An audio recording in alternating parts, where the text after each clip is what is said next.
Ladies and gentlemen, boys and girls, children of all ages, welcome to tonight's main event. We have Mayo Hosko coming at you at 60 frames per second, 4K resolution, no sugar, no filler, just real whole egg! Let's get ready to Lego! Hello, it's me, Mayo Hosko, coming to you at 60 frames per second in 4K resolution. No sugar, no filler, just real whole egg, and welcome to my channel.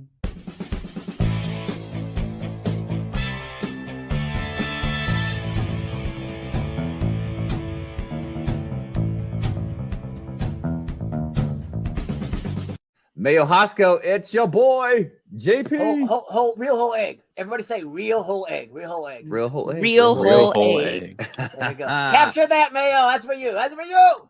Yeah. Quick shout out to Mayo Hosko. Go check them out. Real Whole Egg, a really fun show. Everyone say real whole egg at the same time. 1, 2, 3. Real whole egg. Sweet. I'll cap that and then add it to the intro. That's kind of fucked up though. It's a little off-centered. Real whole egg. eggs. Oh, our timing was off, but Do we go that's slowly or fast? I think that was fine. Is that fine, or do you want us to do Yes, it slow? because I actually prefer it when people do it all out of sync because that makes it more authentic. Yeah. Everyone on the panel say it at the same time. Okay. Oh, okay. What are we saying again? Real whole egg. Whole egg. Okay. 1, 2, 3. Real Whole egg. Close enough. Well, if you don't mind me saying, a little bit of no sugar, no filler, a whole lot of real whole egg coming up on these Fridays. Hello, Miss Zambi here, saying real whole egg. Mayo Hosko channel. Go check it out. Real whole egg. There we go. I don't know what else you want. Wait, why am I... Are you talking about like what goes well with mayo? Also, how did you even come up with the name Mayo Hosko? Like, do you just love mayo? I don't know. Rolling into the chat, we got to give a shout out. No sugar, no filler, just real whole egg. Splat out. That's what I'm talking about. Mayo Hosko. 2 whoop salute, Mayo. Welcome to the jankiness. For Mayo Hosko, I give you a real whole egg. Wait, where did all these other eggs come from? What in the name of the Emperor is going on? Everyone make sure to send in your videos of saying real whole egg and I'll add you to the intro. Thank you. What's the buzz? Take it home with you. What's up, buddy? It's better late than never. That's right. That's right. Yeah, better late than never. Well, you beat my late time. I am 24 and a half hours late. That's all right. You get everything squared away? Yeah. There's something on my table right now that means that I won't be able to build anything today because I'm working on something in the stuff way? for Chicago. You've got all your stuff ready. When do you take off? I take off in 2 days. Ah, that's what you were trying to get all ready for? Yeah. And all that stuff is occupying my build table. Yeah, Team B's already in the chat. I was just talking to them, and I was they said they just got there. Yeah, I'm seeing that. So what's on your build table? Oh, I have actually made quite a bit of progress on the aquazone mock since last week. I have almost doubled my progress that I had. Hey, Team B, welcome back. Yeah, so let's see it. Let me change this camera. I'll switch to the other one. See how well it shows up. Lighting in here is kind of weird. What's this thing tries to... There it is. Yeah, let's see if I move that closer. And then what the real score is I actually got this cart this week too. Oh, hold on. I hate when this does this. It's the stupid just the most glorious R you've ever seen. Oh, you like that? Yeah, custom, real custom. By Google.com. Let's see something. Is it gonna work now? Yeah, there we go. Just put that right there. All right, cool. So let's see something. You see this right here, though? I got this week. I got this cart. Man, this makes life so easy. You just build the mock on the cart, and it's got trays. It's got little sections where you can put parts, and then you can move it around. It's got wheels on the bottom of the cart. This thing, and you keep all extra parts and whatnot on there. This thing's been awesome, man. Looks like it's going to be really helpful. Yeah, it definitely is. But here we go. I'm just going to actually move it to make life a little easier. See if you can see more of the stuff that we did. I did this whole side this week. That's what I've been working on.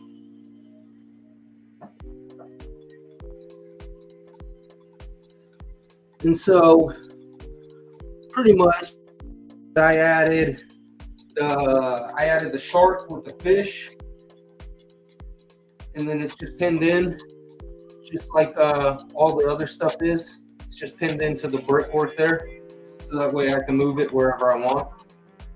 And then I added the fish and the shark. I added this whole side over here with this glass, and all the glass on this I've made to be removable, so that way you can move it and look inside once it's done being built, and then it just goes and it slides right back into place, and voila. And then so I was able to build this whole side out pretty much. I've got the landing pad for the they call it the crystal something, I don't know, but Crystal Explorer or whatever. But this is I don't know if you ever remember this one, Mayo. Yeah, I remember that one because I think Jane Briggs did a review of that set. Yeah. And so this is like the launch pad and the in and out for that sub. And then I've built a couple of other boxes and stuff like that, but then I built the whole launch pad here, and then more coral throughout, and I added a couple other scenes where they're picking more of the crystals off of the sides. Whatnot, I'm gonna add oh, that's right, you don't like whatnot. Forget about that. I'm gonna add more coral down through here, and then I've made all the glass to where it can just easily pop in and out, so that way whenever I'm done with everything, all the glass will come out and you can see all the details on the inside also.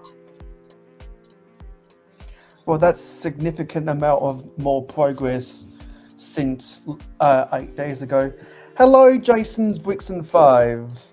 Hello, good to see you here, as well as Team Bean, who's been here for a while, and hey, Jason's Bricks are already in Schomburg.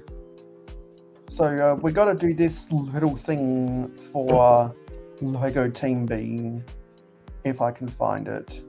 Are you afraid of bees? They're only insects after all. I wouldn't care if hundreds were swarming around. I'd just blow smoke and make them buzz off. Buzz, buzz, buzz, retorted Duck. What's the buzz? Yeah, so that is looking awesome. Also, I just wanted to mention off the bat, that I am now competing with Jason, because Jason has a lot of good ideas, and he inspired me to create my alternate channel. Do you know I have an alternate channel? It's not for Lego though, right? Yes, it is. Oh, okay. I did not know that. I created a new channel called Excavator Digger TV. Okay. So you know how I bought that set 614 at Brickvention used in box for only $10? Yeah. Well, I created a channel just for that. And it's excavator, like real whole egg? No, EX. Okay. Excavator Digger TV. It's the world's fastest growing excavator/digger YouTube channel.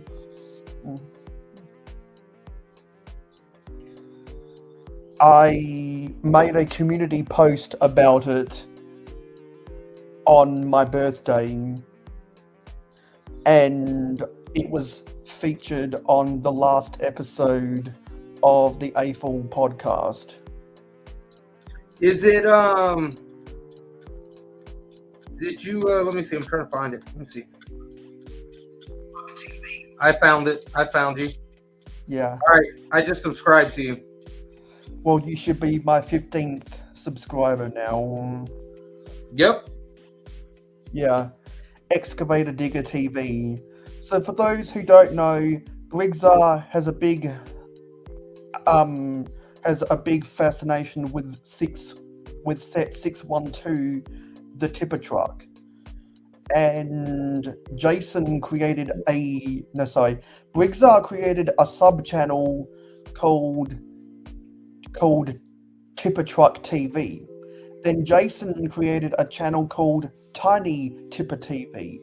And I thought, hey, wouldn't it, if all of those folks are trying to create a series of micro versions of the tipper truck.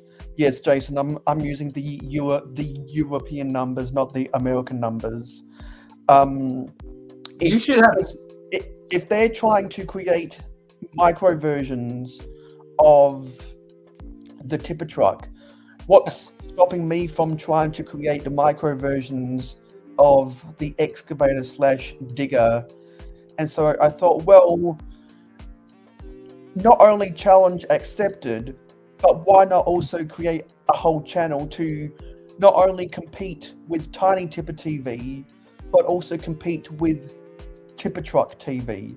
And so it turned into a whole spiel, and I'm now the flavor of the week as a result. That's funny. I'll be a passing fad at the school of vintage Lego, and hopefully I'll come back to my alma mater every time I upload a video. Yeah, I just subscribed to you off of Blocks to Mox also, and it said I think you have 17 now. Yes, I do have 17. Yeah. And Team B thought that was funny. Excavator. I make dad jokes like that all the time, Team B. Yeah. Yeah, so when I go to Chicago, I'll be taking the excavator set with me, and we're gonna film a vlog.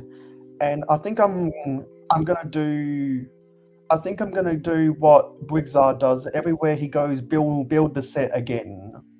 However, I don't have the muscle memory of knowing exactly how to put the pieces together, so I will have to use the instructions to build it whenever I do my videos. So the format is you build the set in different locations every time you film a video. And I started What's that? with set 614 because that's now the oldest set I have, and it's from the same series of set types.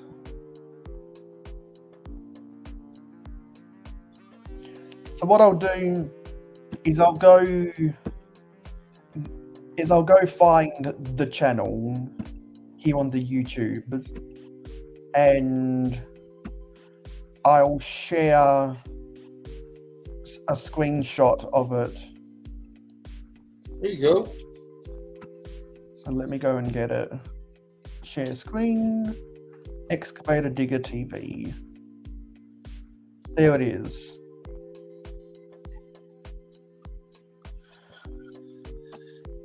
Yeah. So anyone out there who wants to see what it's all about, you can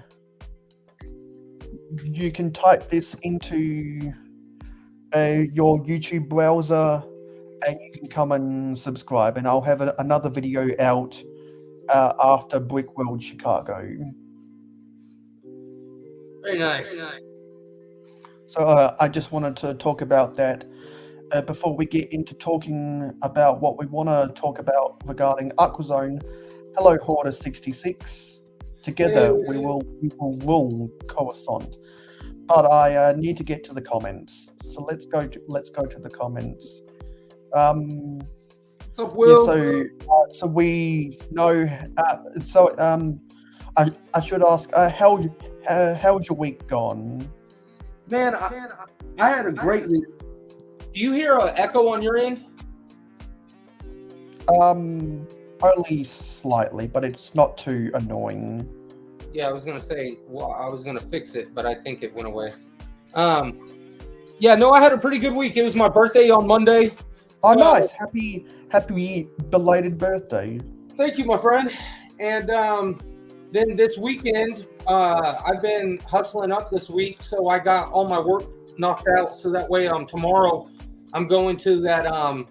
It's called Brick Fan Expo, but it's at this place like an hour away. It's called Deezerland, and it's going to be a big Lego convention. But not only that, Deezerland has everything. I mean, they've got arcade, they've got bowling, they've got a big like car museum.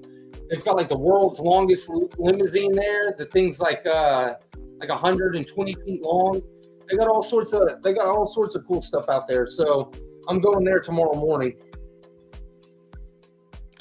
Yeah, and my week has comprised of getting all of my university assignments done.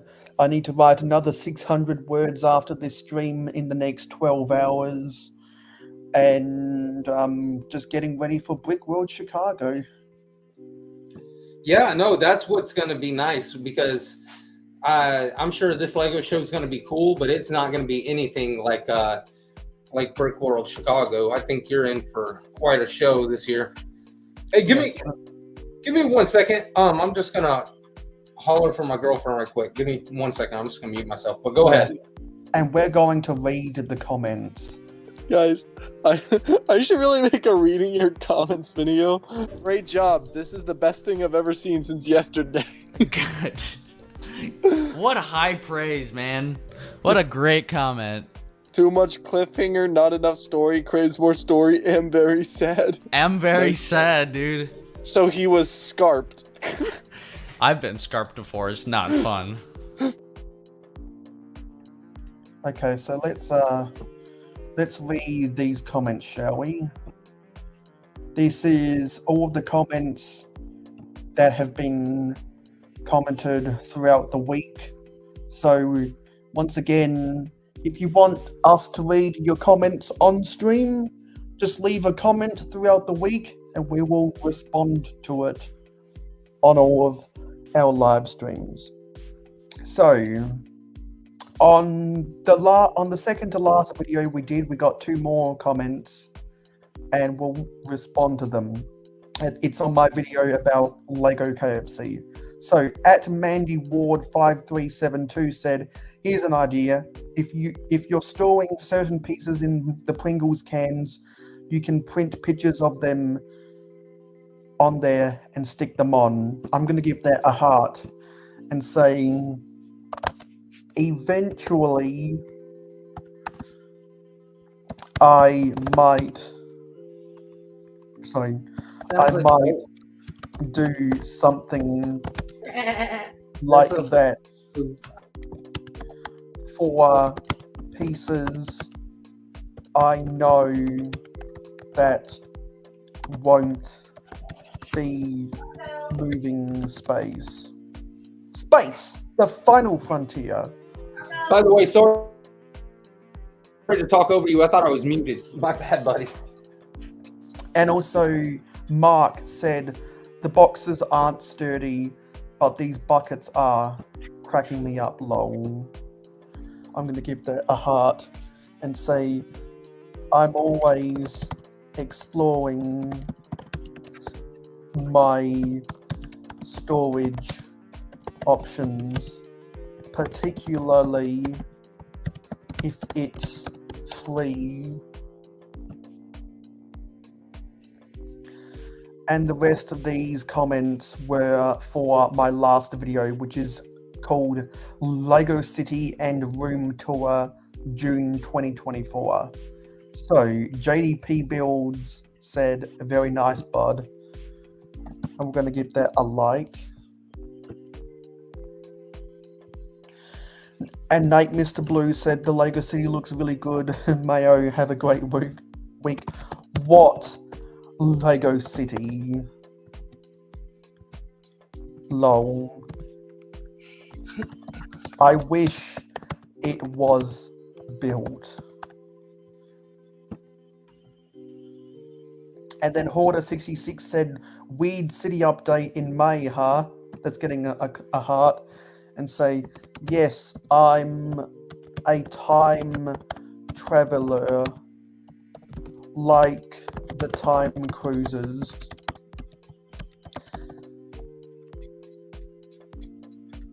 My pledges on Patreon, see in real time.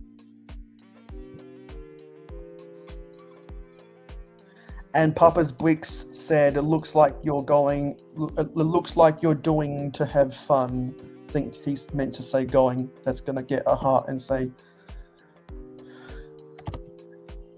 I will have fun one day, but during reconstruction, it's a giant mess.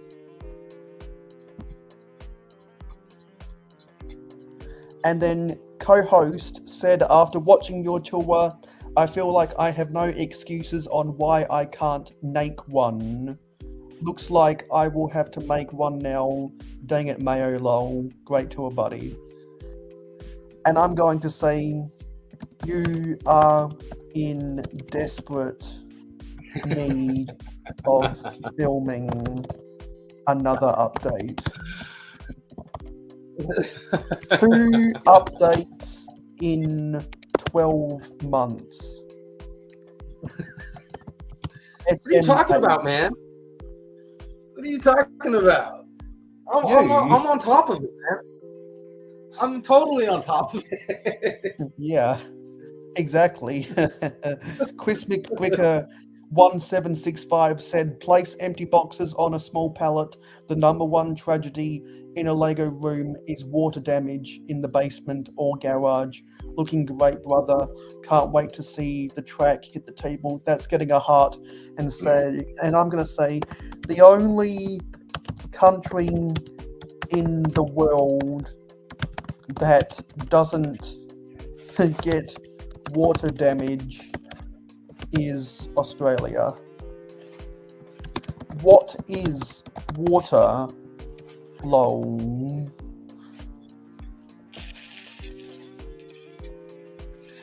And Mark said, that was a lot of details on storage. Good to know. Some heater sets in the works. Thanks for sharing and keeping us updated. Keep it up, Mayo 225 to go. I am creeping to 1,000 every week. I wish I had more time to build my heater. I wish I had more time to build my heaters.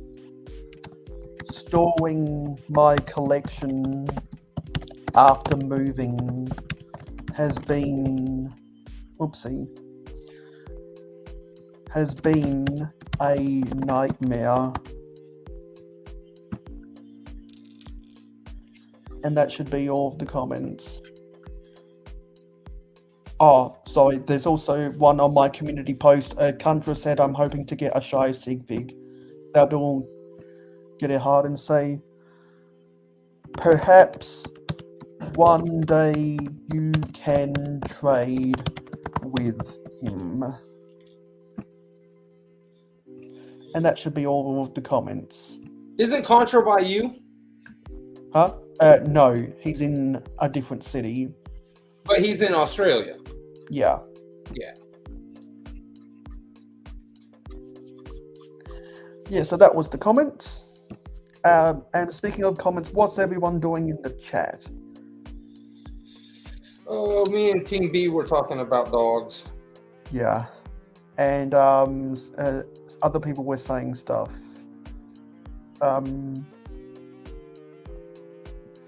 Oh, apparently you've got a four-legged co-builder. Yeah. Oh, look who checked into the chat just now. And TB also has co-builders. They're good. And one of them must be a canine. And hello, Zissou. They're good company to have. So when Zissou comes around, you know what time it is. You know what we got to do.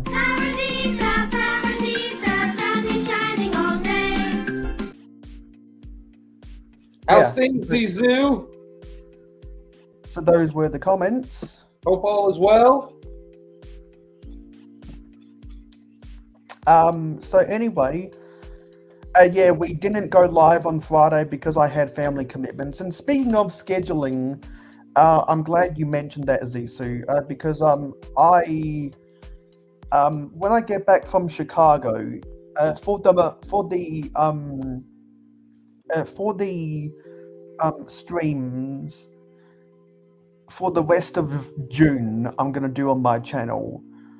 I'm thinking about doing them on Saturday nights instead of Friday nights, just to test out something. Yeah, you want to see if you get better traction? Well, I just want to see if the results will be any different or stay the same. Got you. Yeah, no. Just as an experiment for the month of June. Yeah. Yeah, no. I can make Saturdays happen. And so we're going to take a break next week because I'll be in Chicago. Yep.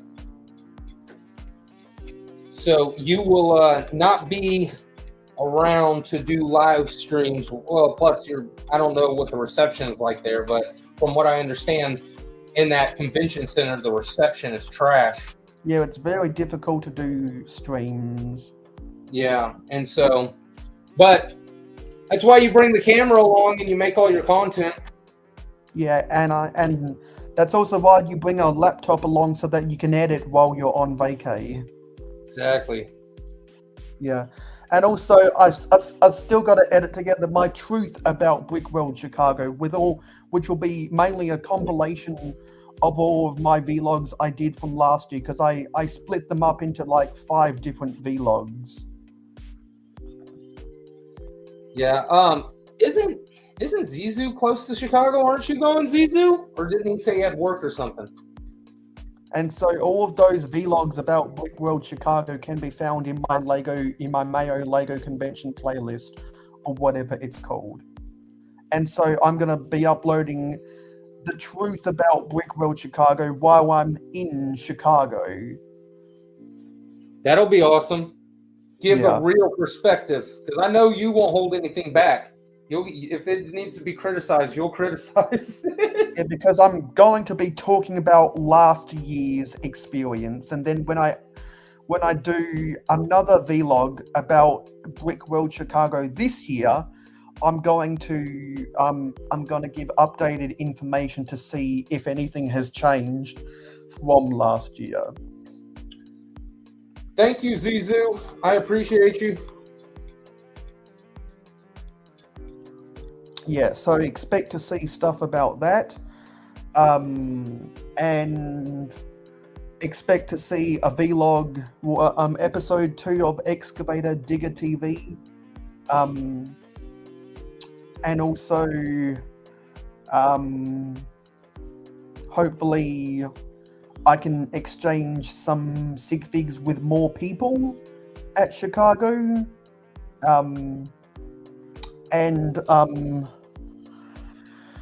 Apparently, who is it? Brick Trains is going to be filming an episode of the April podcast from Brickwell, Chicago. So I'm going to see if I can do something about that. And Greg from London Bridge Bricks is going to be doing London Calling from Brickwell, Chicago. Nice. So I'm going to also ask something about that as well. So we're going to have lots of fun at Brickworld Chicago. And of course, I'm going to be exhibiting a mosaic that only people who pledge to me on Patreon have seen pictures of. So if you really can't wait for Brickworld Chicago to see what my mosaic is, you can go pledge to me. Links are in the description. Very nice, Zizu. Yeah, you see, I'm quite a bit of ways further than that, but I can't really use my distance as an excuse because Mayo comes all the way from Australia. So yeah, no one can use their distance as an excuse because there's plenty of international people that go to the American conventions. I can use the excuse that I don't have the money. Yeah, people can use the money excuse, but they can't use the distance or time excuse. Yeah, no, I'm looking forward to seeing what they got up there. I'm curious how. I mean, it's 100% possible, but if they're gonna have that city, that new Hiroshima or new, I had it earlier. New Hashimiya, right? Yes. I finally got it now. Yeah. New Hashima. New Hashima. There you go. Yeah. They're gonna have that here at that show that I'm going to tomorrow. So I'm interested if they're gonna have it up there at Brickworld Chicago, and if so, that's impressive that they pack it all up, they get it up there, they set it all up by the next weekend. Yes, because it's a traveling exhibit. Is it craggled? Yeah, no, I think so, because otherwise how else did they expect it to stay in place? That's what I was thinking. Like, how else could it stay in place? I think some of their designers have confirmed that it is craggled. And I don't even blame them when you're taking it from show to show and you're exhibiting it, and then not to mention there's thousands and thousands of kids at each show that want to put their hands on it. Yeah. So anyway, let's talk about let's look at the aquazone set, shall we? Yeah, I was about to say, do you want to go through the sets that they have on were you trying to go through the sets that they have on Bricklink, like the history of them or anything? Yeah. So what we're going to do first is we're actually going to go to Wikipedia. There you go. I tell you How what. How many of y'all know what Wikipedia is? I've never heard of it, but as soon as you said it, it made sense to me. Hey, give me 1 second. I'm going to grab a couple other pieces. I'm building more coral off screen right now, but I'm going to grab a couple parts right quick. Give me 1 second. Yeah. So Wikipedia is the LEGO fandom. It's the fandom. Search the world's largest fan wiki platform. So something that I'm going to do with these kind of more niche themes is I think we did the same thing with time cruises, is going to go look at the Wikipedia descriptions for this stuff. So Aquazone ran from 1995 to 1999, had the sub-themes of Aquanauts, Aquasharks, Aqua Raiders, Hydronauts, and the Stingrays. Related themes are the Divers, Aqua Raiders, Atlantis, and Seatron. So the description says, Aquazone was an underwater theme first introduced by the LEGO Company in 1995. The setting of all Aquazone lines was the ocean and usually involved two sides fighting each other for certain valuables such as hydrolator crystals and other treasures. As the series progressed, new factions were introduced and the older ones were phased out of production. There were 5 sub-themes of Aquazone. Its last new releases were in 1998. Aquazone was the second entirely new LEGO system theme after Pirates that was introduced after the initial 3 classic major themes, Town, Castle, and Space, from 1978. And you can read separately the history of the factions. They list it here. But this is something I'm interested in because not many people talk about this sub-theme of the theme. In 1997, the Aquanauts and Aquasharks sub-themes were discontinued, and the Aqua Raiders were introduced as an alternate villain faction that competed with both the Aquanauts and Aquasharks. Their fleet consisted of 3 vessels in black with green accents and trans-neon green window pieces. The front windows sported stickers with angry eyes on them. The ships had accessories that looked like drills and grinders and had quite an exotic look for submarines. Note that actual drills were not introduced until the release of Rock Raiders in 1999. One ship even featured an excavator bucket, another one had wheels. The focus changed from simply collecting crystals to underwater mining. A new theme called Aqua Raiders was introduced in 2007. This was not part of Aquazone. I have all of those that you're talking about. Yeah.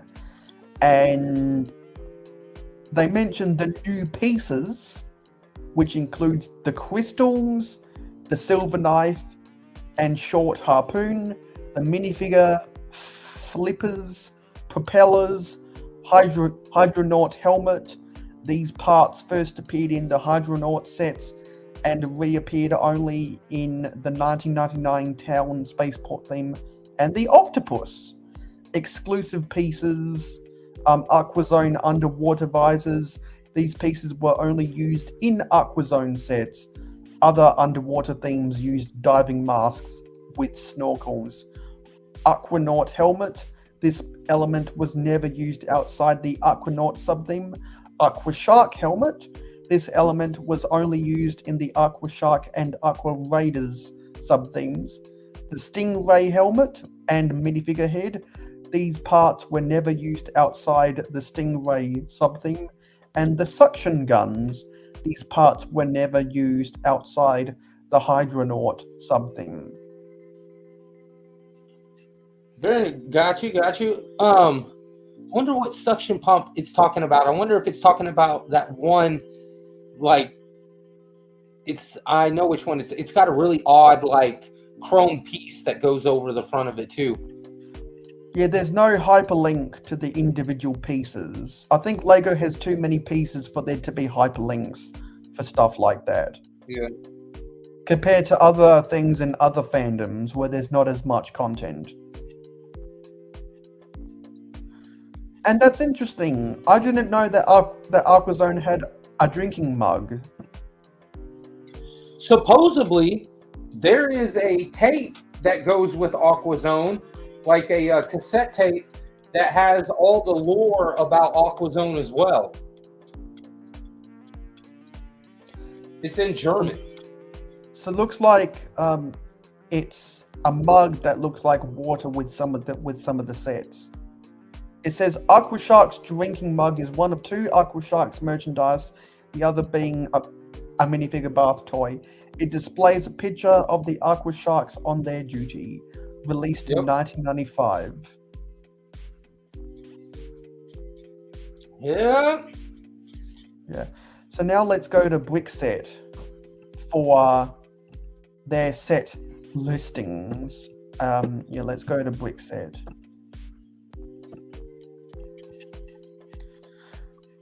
So we have the Super Sub with 24 pieces, 1 minifigure, cost $3 back in the day, was released in 1999. The Crystal Crawler, which had 97 pieces, 1 minifigure, cost $10 back in the day, released in 1996. The Paravane had 16 pieces, 1 minifigure, cost $2 back in the day, released in 1996. The Underwater Scooter also had 16 pieces, 1 minifigure. I think the Underwater Scooter is the same exact set. It doesn't list the price, also a 1996 set. The Sea Claw 7 had 192 pieces, 2 minifigures, cost $20 back in the day, released in 1995. The Crystal Scavenger had 110 pieces, 1 minifigure, cost $15 back in the day, released in 97. The Aquadozer had 136 pieces, 1 minifigure, cost $25 back in the day, released in 1997. The Hydro Reef Wrecker had 287 pieces, 2 minifigures, cost $40 back in the day, released in 97. The Aqua Dart, I like that name, had 24 pieces, 1 minifigure, doesn't list the cost, released in 1998. The Aquaccessories, that's a nice play on words, had 20 pieces, 2 minifigures, cost $7.25 back in the day, released in 96. So that included a shark, an octopus, a crystal, 2 divers who each had a dagger and a harpoon. There's actually 2 crystals in there. One of the Aquanaut's holding one. Ah, yes. Can see the one in the white suit with that one. Included 2 of the bottom halves of the brush bushes, one in green, one in red, and one of the regular bush pieces. That was such a good accessory pack. The Recon Ray had 17 pieces, 1 minifigure, cost $3 back in the day, released in 98. The Sea Creeper had 76 pieces, 1 minifigure, cost $10 back in the day, released in 98. The Solo Sub had 25 pieces, 1 minifigure, cost $4 back in the day, released in 98. The Shark Scout had 28 pieces, 1 minifigure, cost $3.50 back in the day, released in 95. The Sea Sprint had 32 pieces, 1 minifigure, cost $4 back in the day, released in 95. The Spy Shark, this is a good one because you get the brush piece with the brush bush. Yep. Knowing what we know now, anything with those chrome pieces was definitely a good deal now. Yeah. And even though 97 to 2004 was the heyday of chrome, it was Aquazone which first went gangbusters with the chrome pieces. So Spy Shark, 57 pieces, 1 minifigure, cost $8.75 back in the day, released in 96. This is the ineptly called crab. Yeah, it seems like the same set that you just saw when it had an actual name to it. Yeah. It's just a very simple name, crab. But it's got the red brush bush. Oh, that's the difference, huh? You see, it has 2 set numbers up there, too. Yeah, and it's got a printed version of this octagonal canopy piece that I have 2 of from a Blacktron 2 set called the Allied Avenger. I have this set right here, this one that you're looking at. I have that. And it looks like those hinge pieces are trans neon green. They are, and what's crazy about this is that it also it's not really showing you in this image. I wish you could see it. But the other hinge pieces are brown. Yeah, I see that. Yep, like the pants on the minifigure. The minifigure pants are brown. It's like a brown and gray and red minifigure. Like that's what they all look like. And also what's brown is those plates above those slope pieces. Yep. It's got a bunch of hints of brown through the whole thing. Yeah, so, which I thought was kind of weird for an underwater theme. Yeah, so Crab, 78 pieces, 1 minifigure, cost $10 back in the day, released in 96. The Crystal Crawler had 96 pieces, 1 minifigure, cost $12 back in the day, released in 96. The Crystal Detector, 104 pieces, 1 minifigure, cost $20 back in the day, released in 98. The Deep Sea Predator had 103 pieces, 1 minifigure, cost $22 back in the day, released in 95. Brigzar did a review of this set. I like that. I like that set a lot. It's got the shark in it for the aqua sharks. Yeah, not to mention they actually made it similar to a shark. Yeah, because like the ship itself. Yeah, so all of the aqua sharks sets, their submarines were shaped like a shark. Yeah, I always thought that was cool. And in here somewhere there is a working compass. Not on this set. On there is some on like the other ones, the aquanauts. These are the aqua sharks. The aquanauts always had the compass. Okay, maybe I'm thinking of a different set. And you can see the trans neon orange container pieces. Yep. And you know what? I just lied. And you are closer to correct than so the bigger ship that has that. So they have the smaller one than this, then they have this one, and then they have even a bigger one.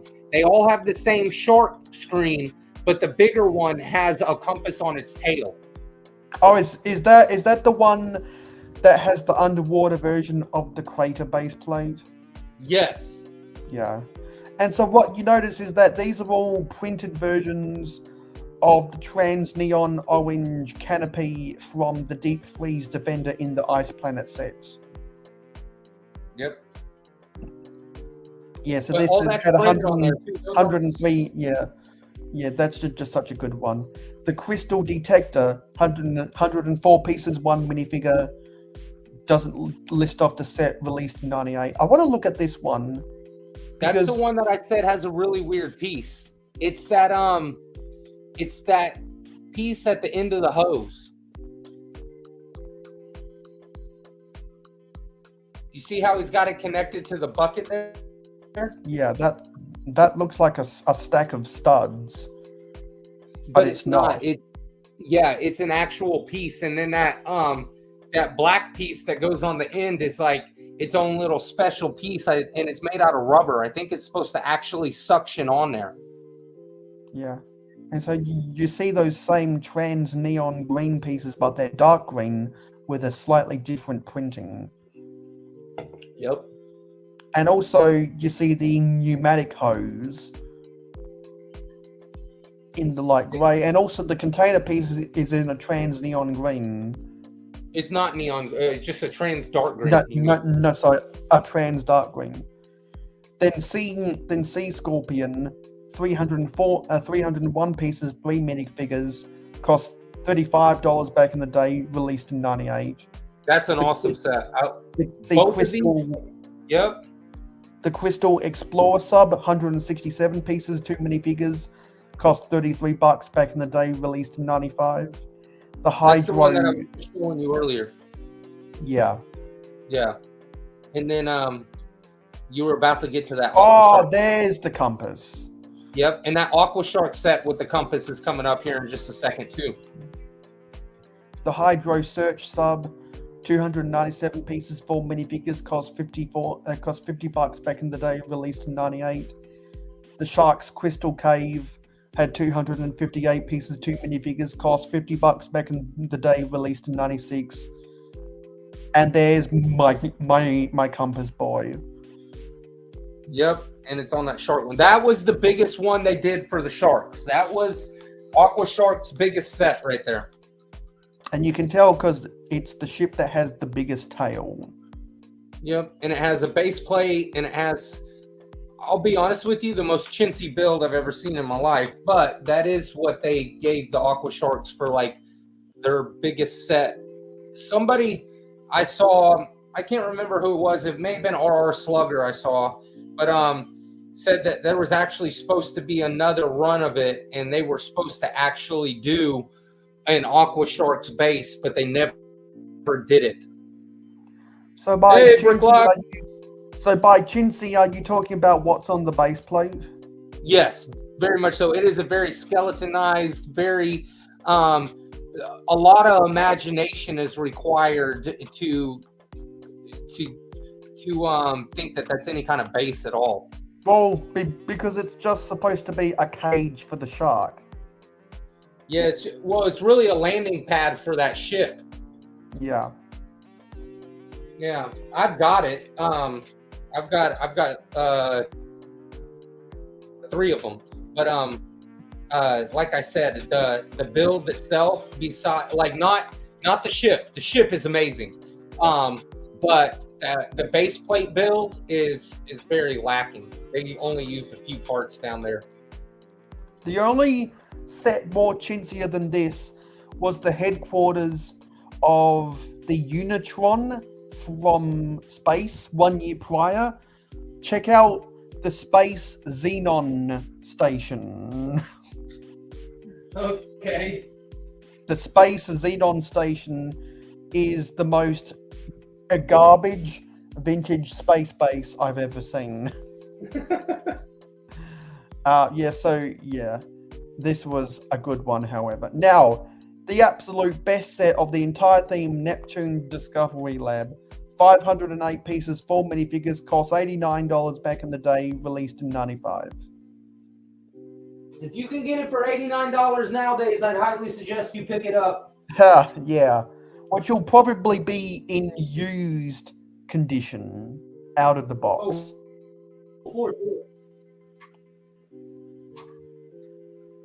And this is what RC's based his whole Aquazone mock on. Exactly.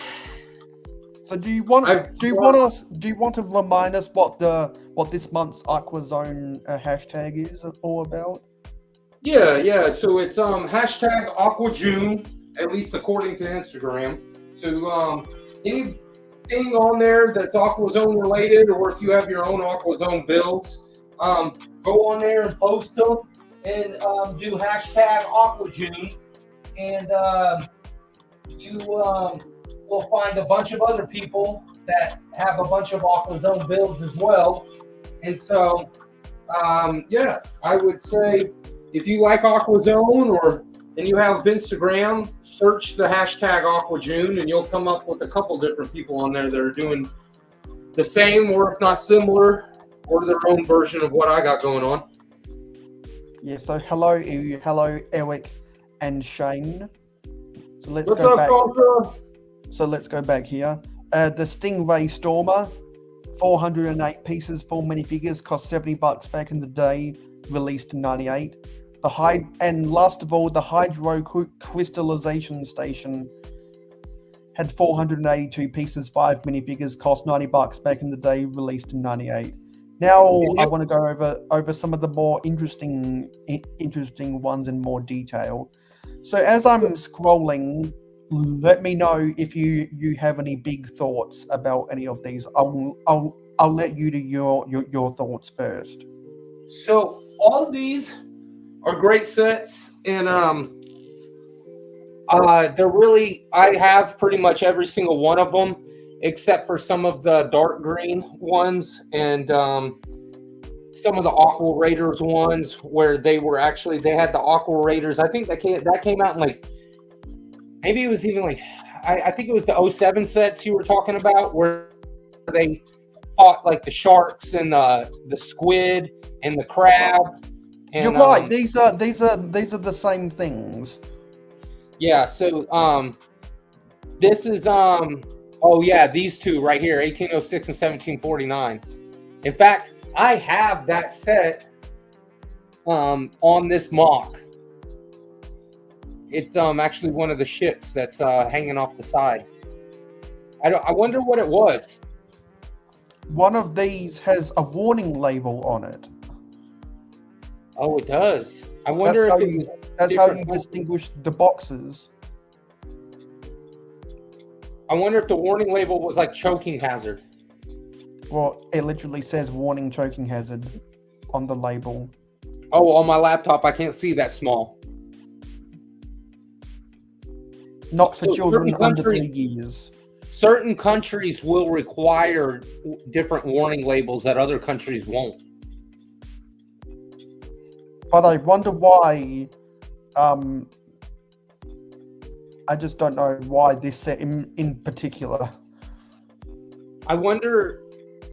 I don't know. Because the majority of the parts, hey, that sea claw right there. I actually only have ever been able to run across one of those, and I have it. But that's actual, like, that was actually a harder set to come across. I don't know if it was as common or just, you know, it only came out towards the end of the run or whatever. But I've only been able to really find one of those on the aftermarket.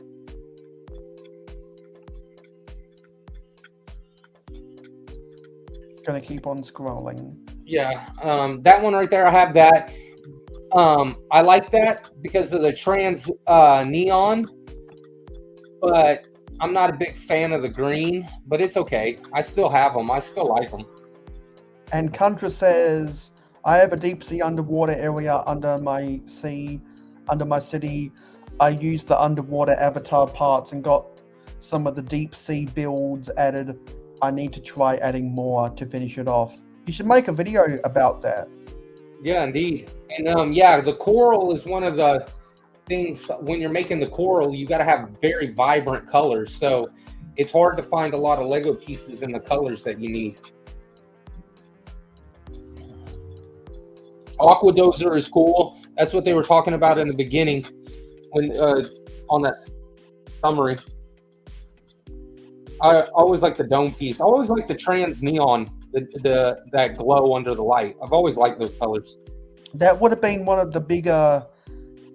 That would have been one of the bigger construction buckets back in the day. Yes, and it's like a Technic bucket. And it's got the teeth stickers on it. It also comes with your compass you like. Yeah, another one of the compasses. And also, curiously, green versions of these engine pieces. Mm-hmm. But they stuck with the chrome, which is one of the things I really like. I love those chrome crystals, and I like all the chrome, the harpoons and stuff. I want to look at this because this is that an impressive set I've actually never seen. Because those. I haven't seen those space pieces in green before. In green. The ones that have the corrugated Yeah. I'll be honest with you. Whatever details. Yeah, it's in the green wheels that are on there also, like those space wheels that are in that color green. I haven't seen those before either. Those are the moon wheels. I'll be honest with you, I've never really seen this set. Just a bunch of green. And this was in '97, huh? Yeah, I never really saw that. That must have been one of the sets that was more limited production than the other ones. I have that Aqua Dart right there. It's just a small little polybag set, or those back in the day they didn't have polybags. They had those small little boxes that were like 3-inch by 2-inch. Actually, this wasn't this was a box, but they did have polybags. Just that a lot of sets polybag sized were in what they call supplementary boxes. Got you. At Recon Ray, that's a very popular set because out of all the bulk that I find, I constantly find that one piece that goes on the front there. Yeah, I'm getting big kind of Rock Raiders vibes off of this, honestly. Yeah, especially with the red and the brown. That's what I said. It was odd colors that they picked for underwater because the dark gray, the red, and the brown all seems like earth tones, not like underwater colors. Yeah, I'm talking about this specific printing. It gives me big Rock Raiders vibes. Yeah. And then that sea creeper right there, I think that thing's cool. But see, this is the same thing as the other one. Yeah, you see, they even have 2 set numbers on the. Yeah, it's the same one as the crab. Yep. And then the solo sub, I have that. That's I really like the pack that. All right, I don't know if you can zoom in on that one character, but his whole like headpiece is chrome. Like you see his whole chest thing and everything, like a scuba tank. Like it's all chrome. Yeah, what's up, Hope Castle? Oh, well. Hello, Hope Castle. Hope to see you at Brick World Chicago. Because he was doing a live stream on the Friday Night Bricks channel early this morning. Very nice. Because he's building a project for Chicago.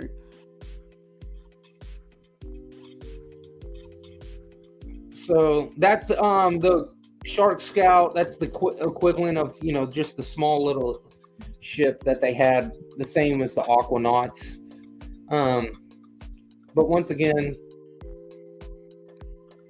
cool parts with the chrome and everything like that. I always thought it was one thing that's cool is back in the day they printed all that. Everything you see on those parts are printed. That's not stickers. Yeah, so these two should have been about the same price, exactly, $350 and $4, 100%.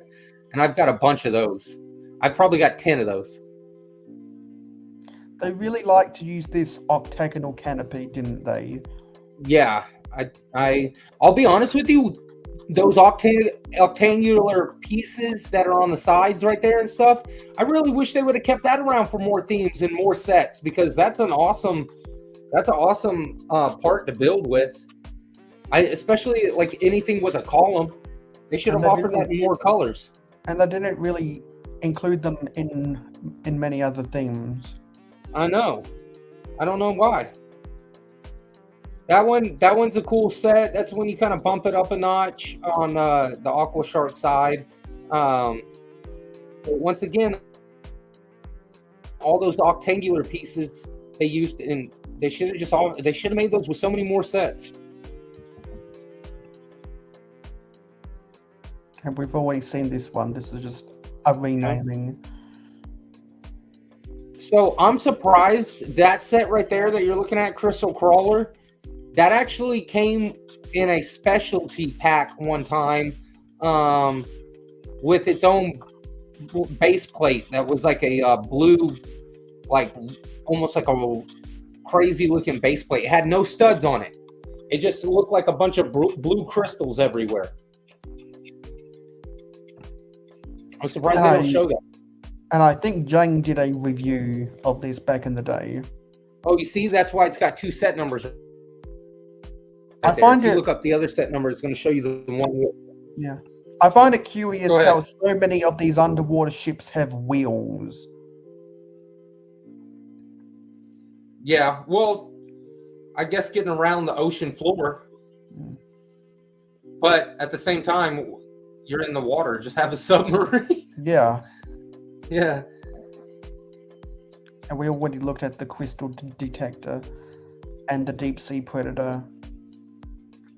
Yeah. That thing right there, I've got 2 of those. I really like that build. That's pretty cool. A lot of that comes apart. It's sectional, like different sections come off, and you can switch them out. And then the octangular glass piece on the front of it is actually a small little ship that detaches. Yeah.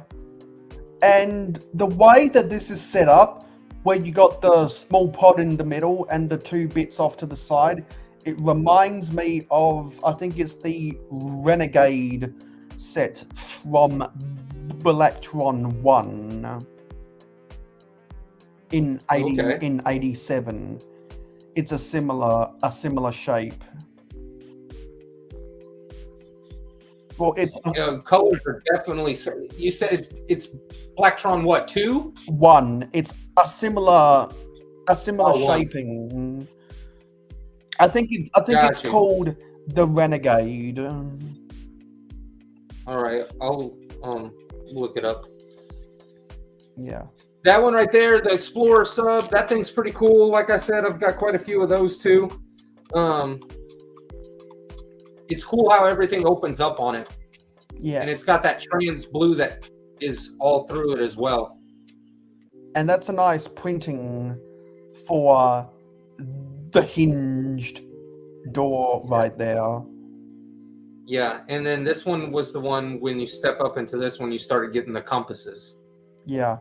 And this type of concept with the bubble canopy at the front and the elongated canopy at the back is a design that they used with some of the insectoid sets.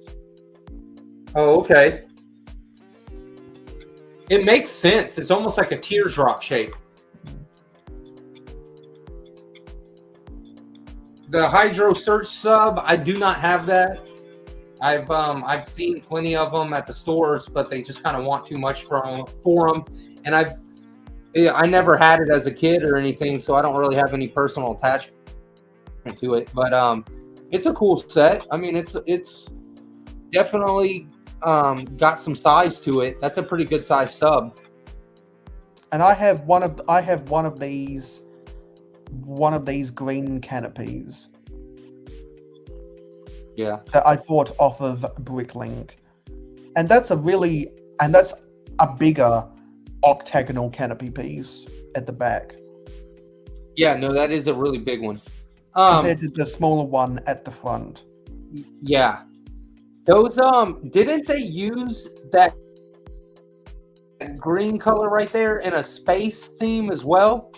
Yes, they used it in the green, or in the grey and trans green sub-theme of Classic Space that some people like to call Grontron. Oh, okay, yeah, because I thought to myself for sure I've seen that green in some space themes also. Yeah, and I bought one of those cockpit canopies to make a Grontron mock. Very nice. We already looked at the Shark's Crystal Cave. But let's look again at the Neptune Discovery Lab. Yeah, this one was always the Mac Daddy one. Like, what other sets do you know that came with 2 base plates? It had a pretty good footprint, especially for the time. Let alone 2 raised base plates. Yeah, like for the 1990s, this was a massive set. The crane with that hook that bucket that actually works, and then like all the magnet features, and then the compasses, and just everything in general. This was like the Mac Daddy sweet set to have when I was a kid. Even if you weren't like a big Aquazone fan, this was still just a cool set. It is just such a glorious set. Yeah, and that right there, because so you have the control tower and the refueling station and the docking bay at the front, but the building behind is you got the crane that picks up the crystal that shuffles it onto a conveyor belt where they do scientific analysis of the crystal. And I didn't incorporate it into mine, but that actually has a conveyor belt on there that works. If you ever remember the like chain and the like plastic chain that they had, and it went around in 2 gears, and you turned it, and the crystals would get caught on the chain links, and that's how it would move it, and it made like a small little conveyor belt. Hello, Mikey J. What's up, Mikey J? Yeah. So we're just looking at all of the aquazone sets because I promised I'd do this for RC.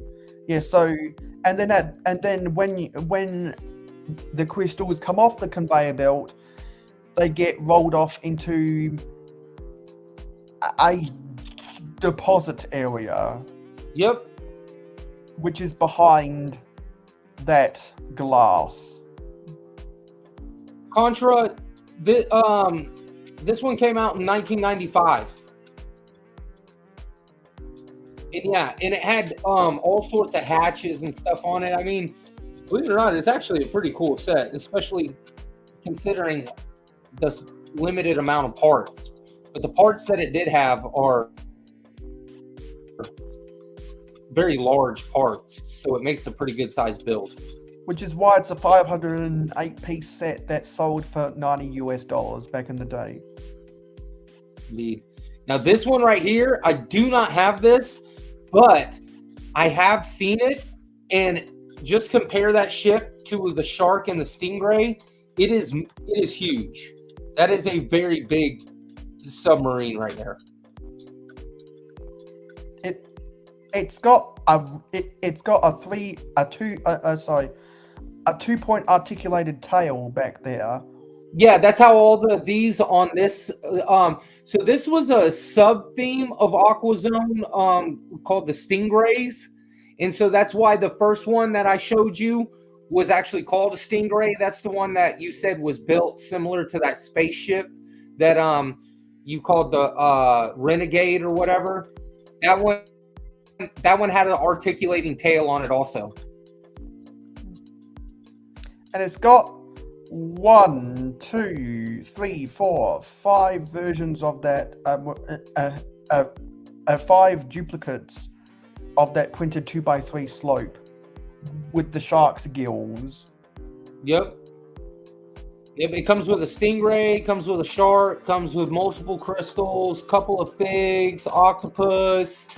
Like this one was the Mac Daddy set of that theme right there. And it's also got 4 duplicates of that half round piece. Yep. And then that hose. I miss the days when they added things like that to the builds. Yeah, it's got 2 pneumatic hoses. Yep. I've seen that, Mikey. Mikey said he's been Legoing so much his fingers hurt. I saw he got that new Lord of the Rings set. Yeah, the Barrador. Yeah. Now this was a cool hydro crystal station or crystallization station. This thing was cool. I'm not gonna lie. I love all the accessories that it comes with. You know, like the stingrays, the octopus, all the red, the red bushes and stuff like that. And then I liked how it had a raised. So not only did it have a raised base plate, but then it had the burnt pieces. So it had like you can see that gate there where it opens up, and then the sub comes inside there, and then they can shut the gate. So it has like almost like a garage down there. And I like that sub that it comes with.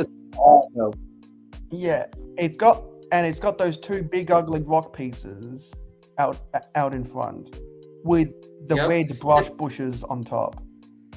And if I'm not mistaken, those 2 are light gray, and that light gray big ugly rock piece is actually a lot harder to come across than all the dark gray ones. And I don't see that raised base plate a lot. No, I think that they took a castle one, and then they just did it in that light gray and dark gray. Yeah, as in I haven't seen that specific mold of raised base plate a lot. And I find it funny that they've got just a small stingray just escaping out front. Because you got to question, what is he up to? What did he just steal? It looks like he's darting away. He's darting away, getting out of there quick, fast, in a hurry. Yeah, and you see that ship that's up top that came with it, but that ship is odd. I've always thought it was odd.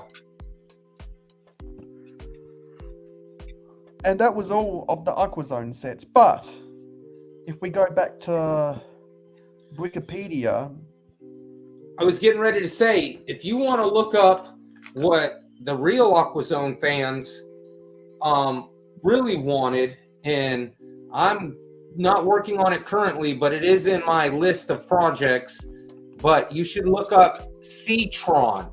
Yeah, but what the fans actually wanted was the Aquanauts minifigure pocket clip. That's what they really that's what they really wanted. I couldn't wait to get my hands on that. Yeah, this is just infinitely better than the Neptune Discovery Lab in every way possible. The pocket clip. That's funny. Where's the clip at? It just looks like a minifig. It's at the back of the fig. But the only thing more greater than this set is a set called Balmet. Do you know what the Balmet set is? I don't. I'll go show you, just so you can laugh, because it is the absolute best. It is the greatest Lego set of all time, Balmet. Mikey J said something about who else is playing with the emojis.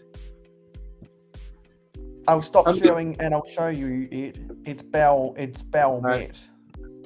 This is the best set of all time. It's one brick. Come on.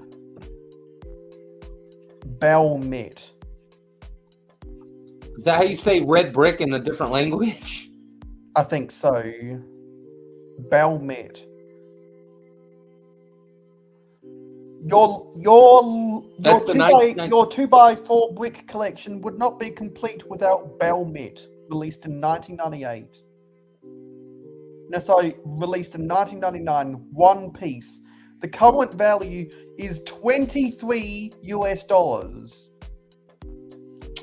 So it was actually for donating to a charity. It says it was available at McDonald's restaurants in Germany, with the proceeds going to McDonald's Kinder Life Stiftung. Yeah, because you can see on the packaging a logo for the Ronald McDonald House charity. Yeah. So I get it now. I was like, who would have ever bought this? But now I see it was kind of like just a symbol of your donation. I get it. Yeah, because it was a ballista pack promotional pack, but Brickset did make an error in this description, because McDonald's is not a restaurant; it's a joint. A hamburger joint. It's not a restaurant. I hate it when people say fast food joints are restaurants. They're not. Fast casual is a restaurant. Fine dining is a restaurant. Fast food is not a restaurant. I hate it when people say that. But yeah, the Balmet. It doesn't bother me, but I will say you're right. The Balmet is the greatest Lego set of all time. Well, that's an interesting set there, Mayo. I'm gonna have to bust out my $24 for one. Yeah. let's go back and see some of these other accessories. So we've seen the minifigure clip, we've seen the mug, we've seen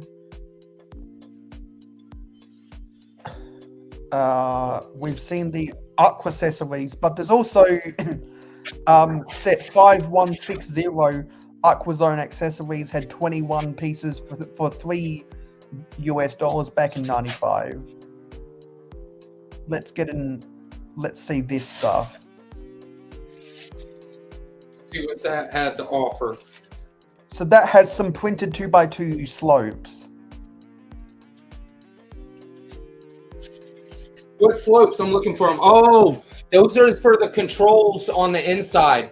Plus, it came with the helmets, the tiles, the chrome. Yeah, that's not a bad accessory pack. I would pay top notch for that now. And then there's another one. Which was released 3 years later. Had seven more pieces. Yeah, had 7 more pieces and was set 5382.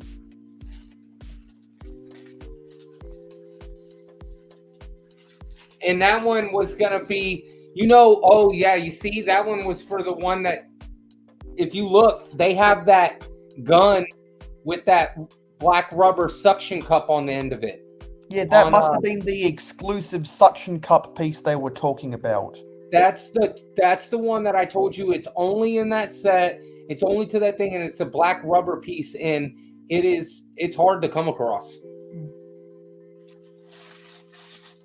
Yeah, and you can see the difference in generation by the different printing they have on the 2x2 slopes and the 1x2 tiles.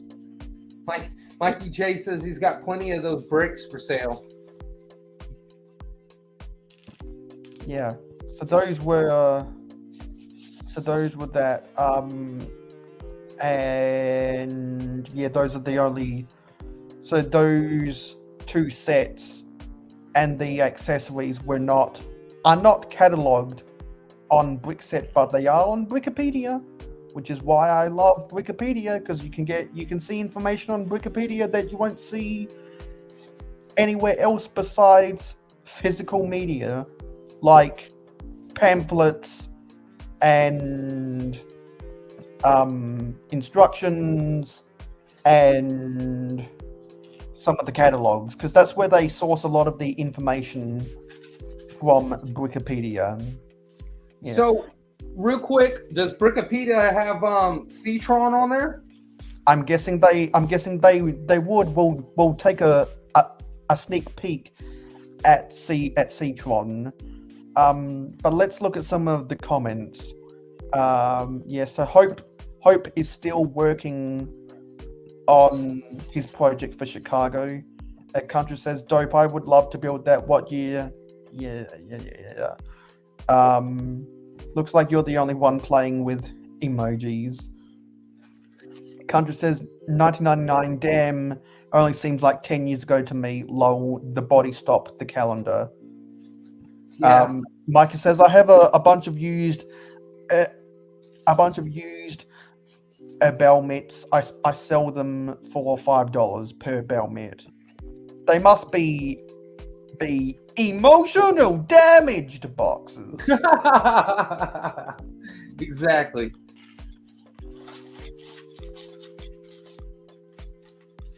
Exactly. And Hope also says, I liked the original Lester. That was a special GWP in the US. I helped acquire the hats for them at the Lego store I worked at. I ended up getting one in blister packs in blister without the graphics. Oh, that would be a unique variant to get it without the graphics. And I didn't know there was a Lester that was a gift. That was a GWP in the US. I only thought there was the Leicester Square exclusive. What is Lester? He's a British character for the Lego store. Oh, okay. Okay. And there's a polybag of him that's exclusive to the Lego store at Leicester Square in London. Oh, okay. I got you.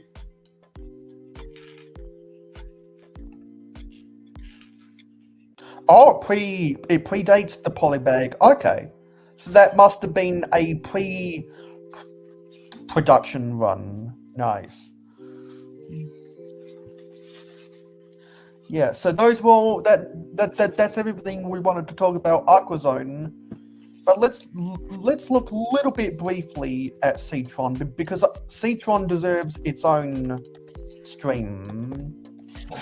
Yeah, that's which we're gonna do at we're gonna do later on in the month, and we're gonna go back to Wikipedia to look at what they say about Citron.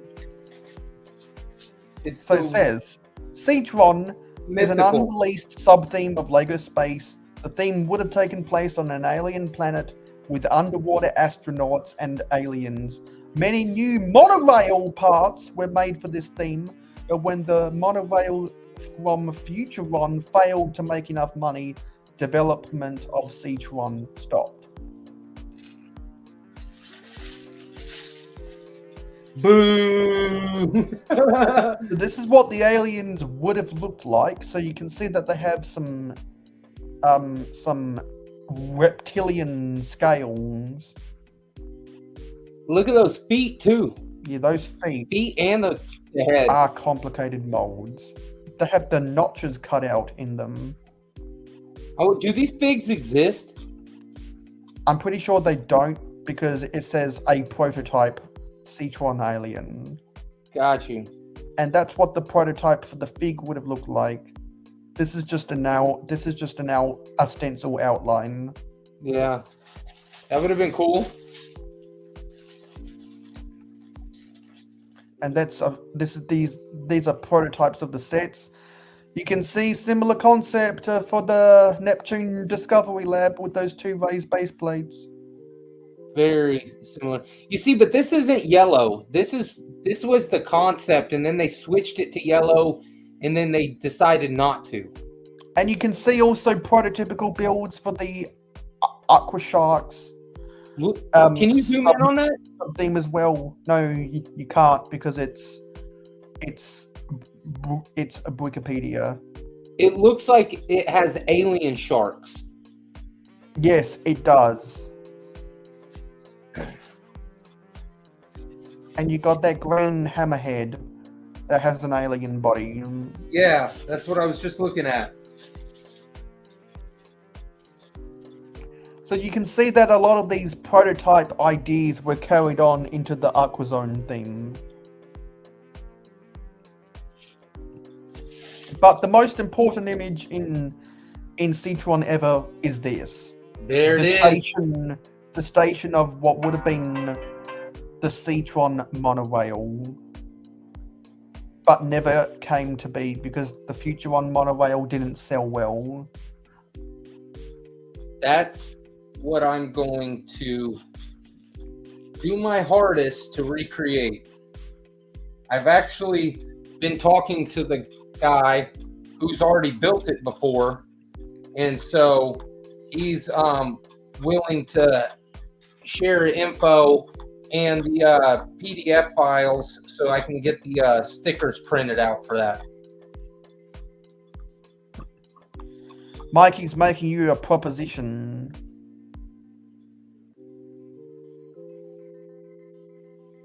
In the comments. Oh man.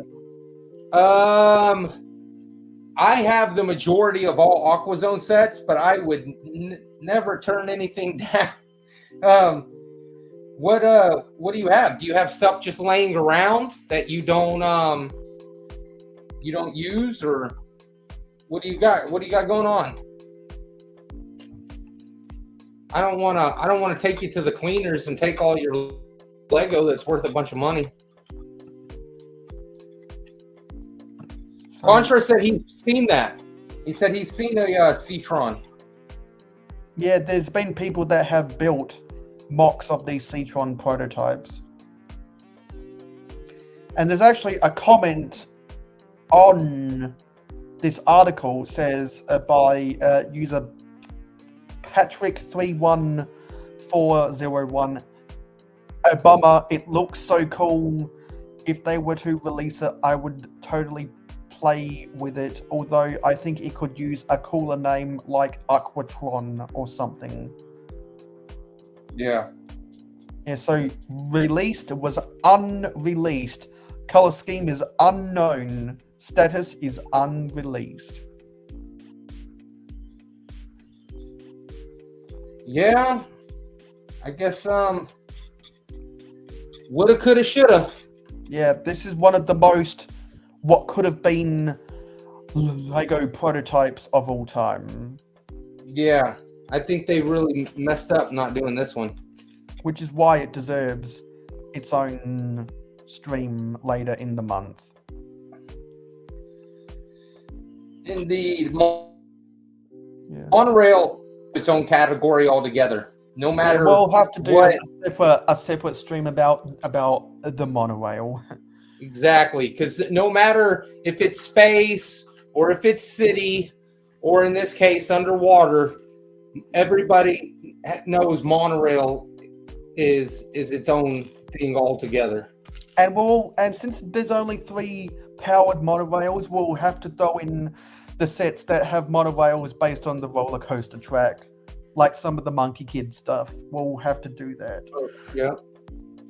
Because I really like the stuff that they did with the monorail for the Monkey Kid. You know, it was kind of disappointing that they brought out that one monorail city set, but they only brought out the monorail, like, it's not the track or anything, just the monorail itself, that yellow one. That would have been cool on a monorail system. It would have. Anyway, how's your mock coming along? Oh, pretty good. I'm actually over here just off screen putting some coral together. This is the slow, tedious parts. Here, I'll show you. But I've got this piece right here. See if it'll zoom in. It's orange. It looks yellow under this light, but it's definitely orange. So I got this one built. I do this stuff too. You see this? This is purple and pink, but I'll have this that'll crawl all over the rock. And then I'm currently putting another yellow one together. This one's actually yellow. The last one was orange. They kind of look the same. And then I've been sorting some pieces, but I've got, if you can see that, I've got some purple ice cream here that I'm going to use to make some more different kind of coral. And with that orange, was it the regular or the bright light orange? The bright light orange, almost like what they use in construction. Yeah, which is why it looks yellow on camera. Yeah. Yep, and so putting this stuff together, and then I'll add it throughout, and then I've got to work on skeletonizing this, so once I can add the mountain to it, then all my parts will come on. I think I am going to light this up. I am going to put some lights in it, so that way it'll light things up. And I think I'm also going to put the blue LED lights in there because it will have all the pieces glow. Yeah. So blue lighting also gives it almost like a cave feel, which is what it is on the inside, like an underwater cave. Yeah. So now, half an hour late, but the whole theme of this stream is better late than never. So I've got something to rant about. This one is a rotten egg! Rotten eggs! It's rant time. Okay. I am sick of people passing words. Can we all stop passing words? What's passing words? What do you mean? No, not passing words, passing words. P-A-R-S-I-N-G, passing. Oh, okay. Yeah, I'm really sick of people passing words because that's where people get taken out of context, particularly when you splice together audio from people to make them look bad. Yeah. Because there's been a lot of people passing words about athletes, and it's really triggering me because I'm seeing it in all aspects of life now. The internet has definitely emboldened some people, my friend. Because I already ranted about the Harrison Butker situation, but now I have to rant about the Caitlin Clark situation. So for those who don't know, Caitlin Clark is arguably the most impactful women's basketball player ever because she is by far the biggest box office ever. And she's come into the WNBA. She is supposed to be the golden goose that will drive up ratings for a terrible league. No one likes women's basketball. But you know what people do like? Caitlin Clark. And you know what people don't like? Women not being able to dunk a basketball. Oh my gosh, I was going to let you finish your rant, but I was going to say, I don't like that. If they let them dunk, it may not be so bad. Yeah, there's been 2 dunks in the past decade. They don't let them. No, they don't attempt it. Yeah, I've heard that it's frowned upon in the WNBA for the women who can't. Well, they don't do it because they're too short. Well, some of them are actually pretty tall, man. Some of them are 6'10", and there's plenty of males that are 6'10" that can easily dunk. Yeah, but the women's players don't have the vertical jump to dunk a basketball. And that contributes to why it's unwatchable. But people like to watch Caitlin Clark, and people will pay hundreds of dollars to see Caitlin Clark, and they will queue around for a mile long just to line up to buy tickets to watch her. Gotta tell you something. And there are a lot of players in the WNBA who don't like her popularity and have turned it into a race debate because of course they do. Yo, about to say, oh, surprise, surprise. Yeah, because just surprise, the public has a fascination with what a lot of woke people have labeled Caitlin Clark as. They've stripped back all of her character and personality to her government stats, which is a straight white female. That's all a lot of people see her as. Not an entertaining basketballer, but a straight white player. Well, and the reason they bring that up is because a lot of WNBA players are black gay players, so they always gotta find that division. They always gotta find that division, and they've got to use that to anchor their political agendas.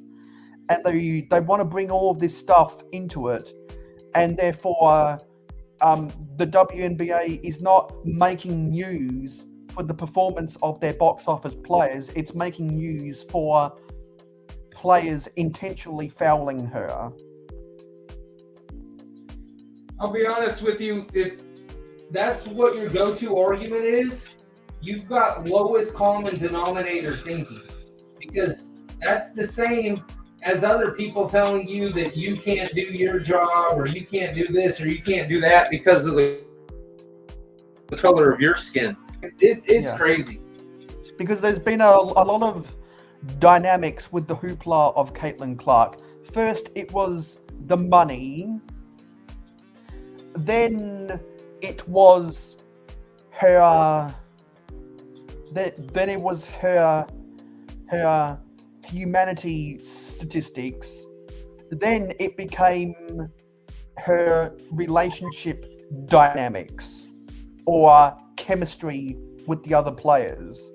So the conversation has evolved into all of the nuance that we always have to talk about. We always have to talk about the nuance. Yeah, that's why I'm following people like to throw that word around a lot. Nuance. You're unqualified to talk about this if you don't understand the nuance of the conversation. Do you remember when we first started talking on YouTube and you guys first invited me on your live streams? I told you I stayed away from social media. That's why I had no Instagram.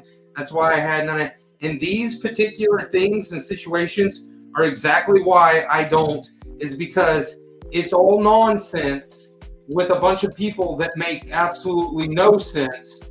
Yeah. And so instead of getting hyped up and worked up about it, I just let them have it and I go off about my business, and then I end up just staying in the Lego room and building all sorts of Lego, and I'm good with that. And I'm the opposite. I'm the opposite. I find the nonsense very entertaining. I'm finding all of these people arguing about Caitlin Clark very entertaining, because hey, at least people are talking about the WNBA. That's true. Which is a league that hemorrhages hundreds of millions of dollars from the NBA every year and has not turned a profit since its first year in 1996. Yeah, crowd numbers have gone down every single year except this year since 1996. I've heard the actual NBA is what carries the WNBA. Yeah. Yeah. Yeah, because the reason the WNBA exists is because the NBA wanted to give opportunity to the women's college basketball players, who the only reason there are women's college basketball programs is because of Title IX. Yeah, which is why American women's basketballers are the best in the world, which is why American women's soccer players are the best in the world. The same women's soccer players that lost a game to a Dallas high school under-17s men's team. The only reason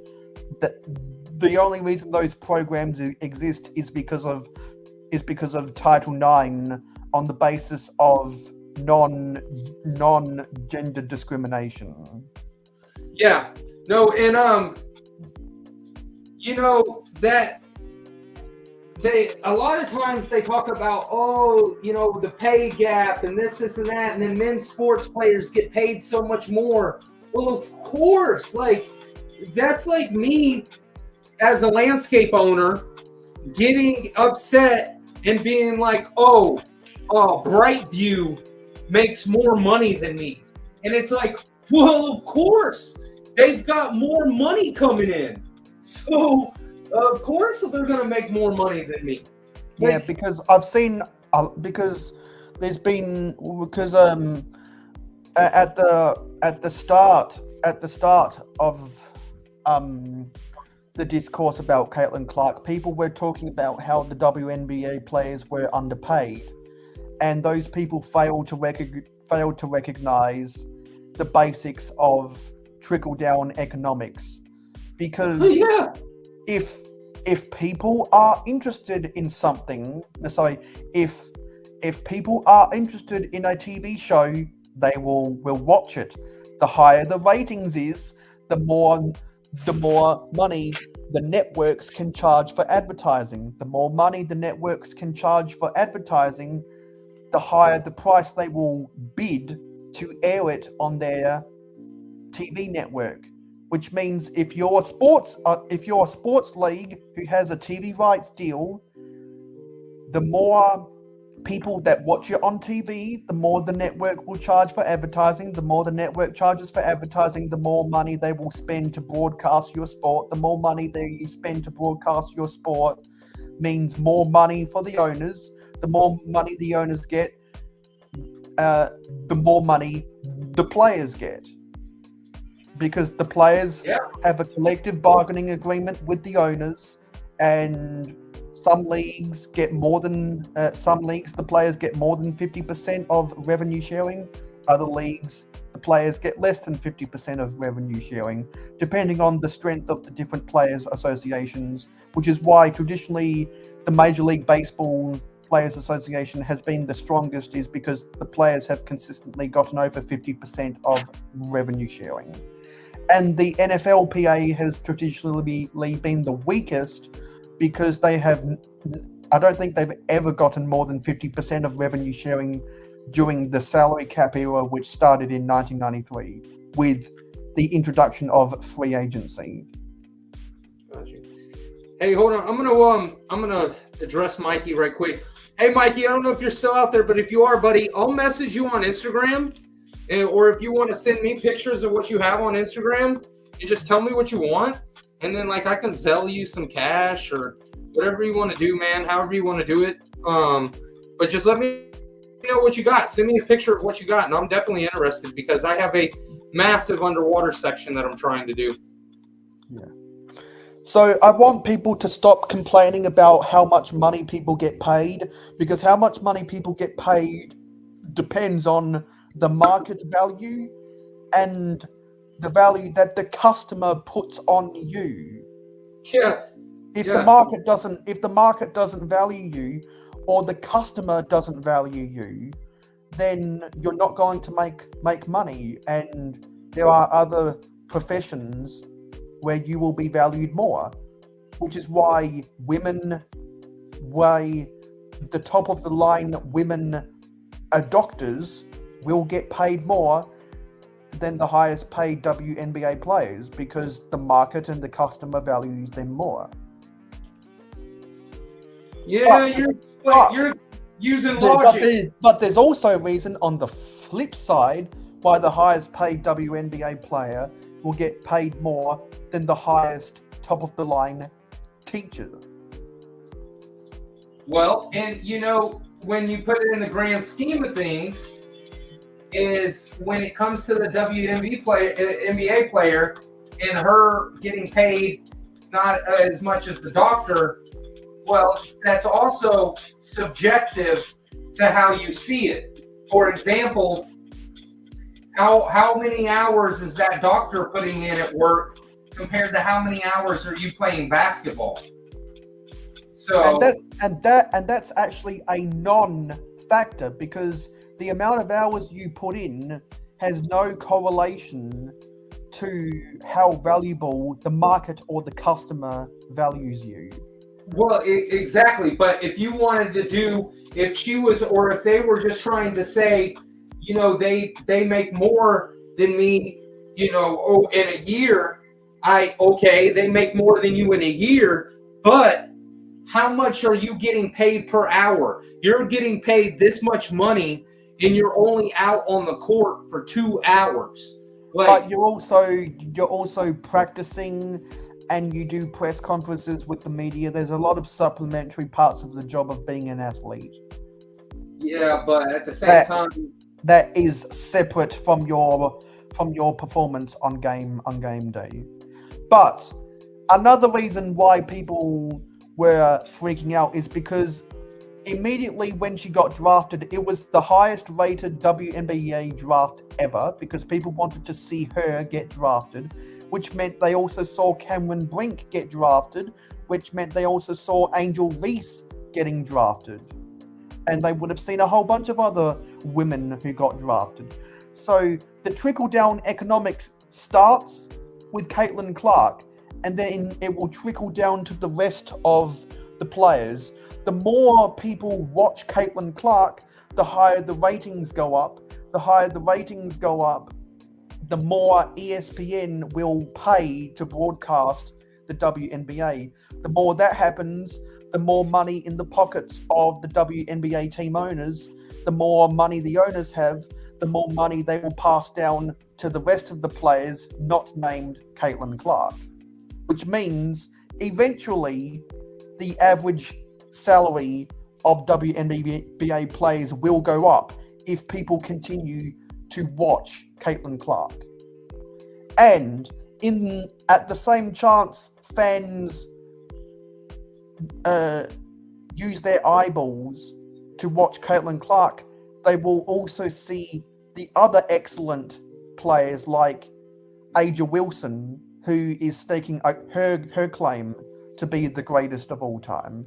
And they'll see plenty of the other elite, talented WNBA players in the same games that Caitlin Clark's Indiana Fever is playing in. So it's all trickle down and byproduct economics that will eventually grow the popularity of the league. And so what's good for the goose is good for the gander. Yeah. So I've made the argument. And hello, I was literally about to say the exact same thing. I was going to say. So I've made the argument. If the WNBA commissioner decides to wake up out of hibernation and actually get out on Front Street and actually market the players in her league, the same league that the owners of the team are paying her money to do her job, she is not doing her job right because she is not marketing the players. And if you don't market the players, the league isn't popular. You know, that's how they used to market sports whenever NBA was just taking off and it was taking over the thing. They used to come to schools and all sorts of stuff and show the kids at school like what they could do. They would market the players because, as I've said, with how David Stern marketed Michael Jordan with the Be Like Mike, the commissioner of the WNBA needs to market Caitlin Clark the same way the late great David Stern did with Michael Jordan, the Be Like Mike, because Michael Jordan became a spokesperson for McDonald's. Mark Maguire of Major League Baseball was on the back of a Wheaties cereal box. That's marketing. Hey, not to cut you off, but Brick is Life is in the chat. She said that Brick Fan Expo was pretty cool. Yeah. Did you get to see a lot of good stuff there? I'm interested. I'm going tomorrow morning. And also back in the 70s, the NFL was trending so much that Mean Joe Green was in a Coca-Cola commercial. That's marketing. Yep. Yeah, everyone remembers his famous line, "Hey kid, catch." Yep. Everyone remembers Be Like Mike. Everyone remembers the home run race of 1998. The summer of 1998. Mark McGuire versus Sammy Sosa. Yep. Everyone remembers that, but what they didn't know is that they were on steroids. Well, it was fun to watch. Yeah, it was fun to watch before the truth came out. Yeah, well, honestly, I don't know how people expect professional athletes to really compete for that long without being on something like that, because how taxing and demanding those sports are on your body, it's got to be rough, man. Yeah, and so if the WNBA is really serious about growing their brand, find ways to market their players better. Because I've joked, the commissioner of the WNBA needs to come out of hibernation. They've caught lightning in a bottle with Caitlin Clark. Market her like David Stern marketed Michael Jordan. And if the rules don't Caitlin Clark then changed the rules because David Stern changed the rules of the NBA for Michael Jordan. They're known as the Jordan rules. It was players like Michael Jordan who moved the 3-point line from 24 feet closer to 22 feet. And also eventually getting rid of hand checking. Those were the Jordan rules. And hello, Johnny G. Brickers Life said, "Oh yeah, what's up, Johnny G?" Yeah. So, Caitlin Clark is a superstar. She will do very good things, which is why she has a $28 million shoe contract. As a college, she is WNBA. That's Yes, right. She did get drafted, the highest rated WNBA draft ever. And I'm just sick and tired of the naysayers trying to pick apart all of the nuance of the situation, and also people telling you what words you can and cannot use in the conversation.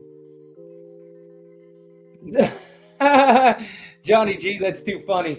It's supposed to look like he's chasing a school of sharks or a school of fish. I'm sure you knew that, but that's funny. And so there are some sports commentators out there who have weighed in on the conversation, and people are criticizing them.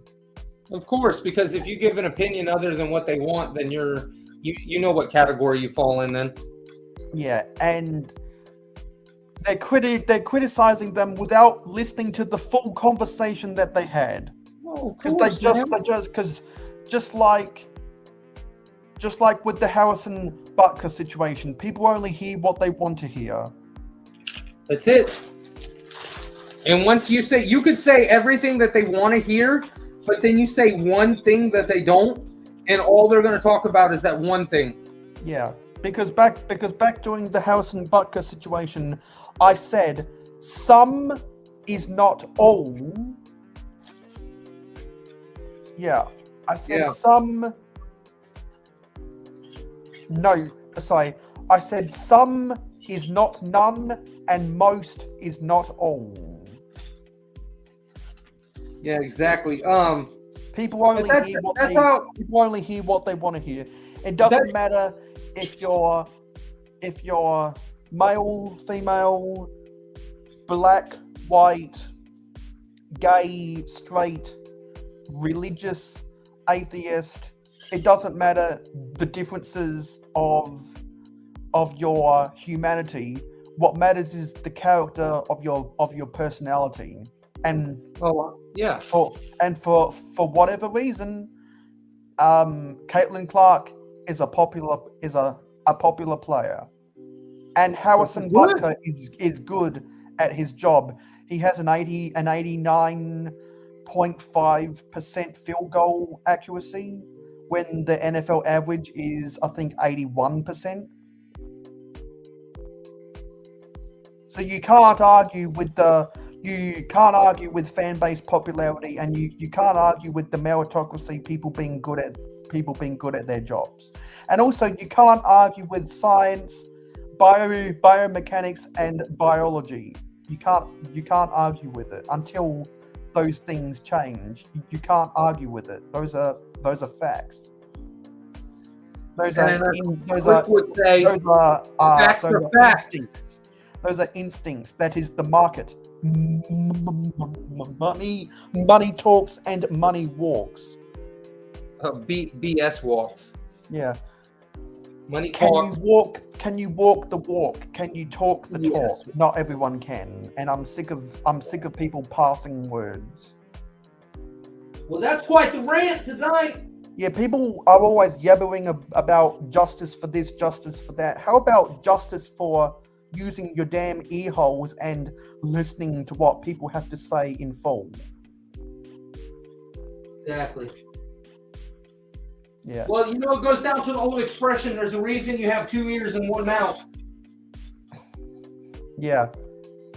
So you can listen twice as much as you talk. Yeah. And some people's eardrums are just broken. Yeah, their ears are closed and their mouths wide open. Yeah, because they only hear what they want to hear, and it really frustrates me because people get entangled in drama because people are inventing drama. Mayo said it really grinds my gears. Yeah, it does, and and it's just something that I wanted to talk about because if you just listen to the full conversation, people won't be as angry on Twitter X. And you should come and follow me on Twitter X. The link is in the description. What's it called? Twitter X. That's what I call it. Some people call it. Oh. Yeah, I don't have that. Some people call it X Twitter. Some people just call it Twitter. Some people just call it X. Some people call it TwitX. I thought you were saying deviled eggs at first. I was like, is that another new channel you started? No, come follow me on Twitter X. I'm doing a giveaway over there because I've gotten 100 followers. Nice. So you should come and follow me on Twitter X. The link is in the description. Whoever's got that. I try to do a daily tweets or posts, as Elon likes to call it. Elon is sending a spaceship or a rocket up in space every day, if not sometimes 2 a day. Pretty much at any given day, you can go to the YouTube, like the SpaceX YouTube channel, and you just hit notify me and all notifications on, and you will get a notification almost every day of another launch. And I can go outside all the time, and I can see the shuttle going off. They do day launches, they do night launches. They're constantly doing launches. He is launching like no tomorrow. That's because Elon Musk is doing so many experiments to perfect his rockets. Well, he also has a lot of people that are paying him to put their satellites in orbit. So they don't waste a bunch of money trying to put satellites on their own rockets and launch their own rockets anymore. Oh, what's up, Macro? That's a good one, Johnny. A deviled excavator. I like that. We read your comments earlier, Mark. We always read everyone's comments on who comment on my videos. Been a while, Macro. Been a while. Yeah. So yeah, that was my rant for the day.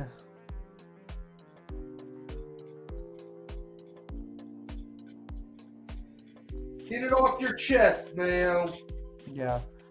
And I've gotten everything off of my chest. Covered everything I wanted to cover for this stream. There you go. Life is good. I'm really excited to go see the show tomorrow, to be honest with you.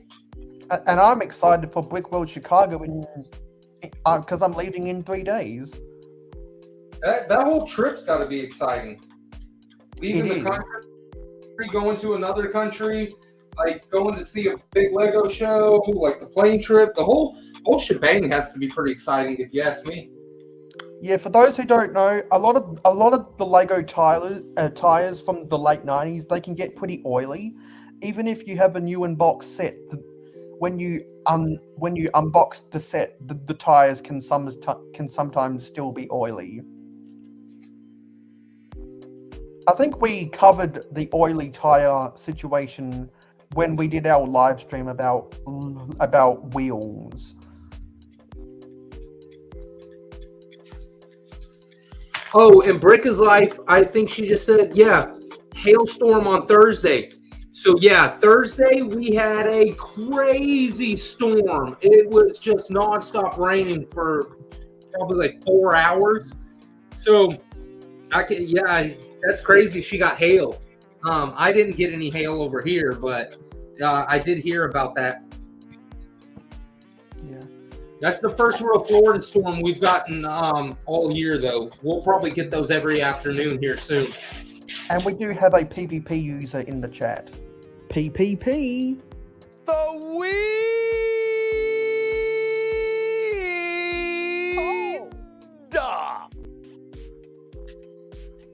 PPP.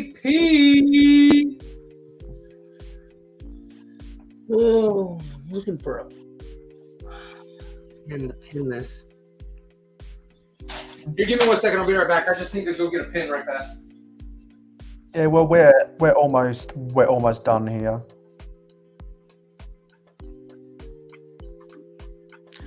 Yeah, so this is what RC has been building for the whole of Aquazone month.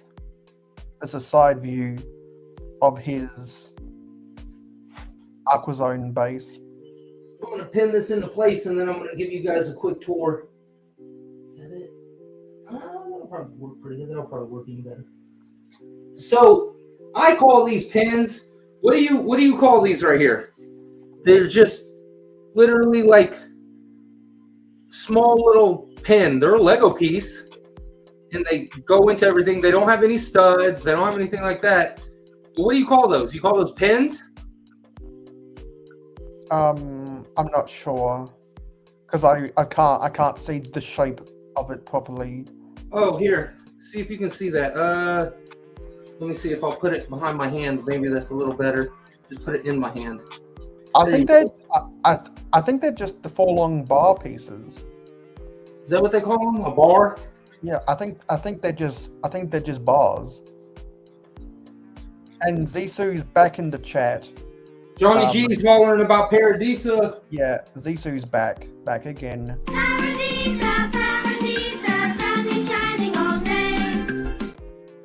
Guess who's back? Yeah. Back again. Zisu was here earlier, but came out of lurk mode. He bailed on us for a little while.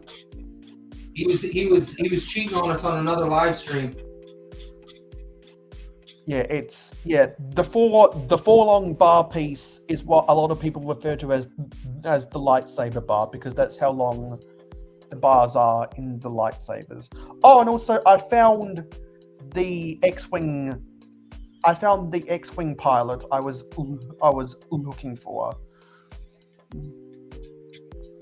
By the way, any of you out there, I don't know who's all in the chat, who I know Brick is Life is like kind of builds a lot and builds mocks.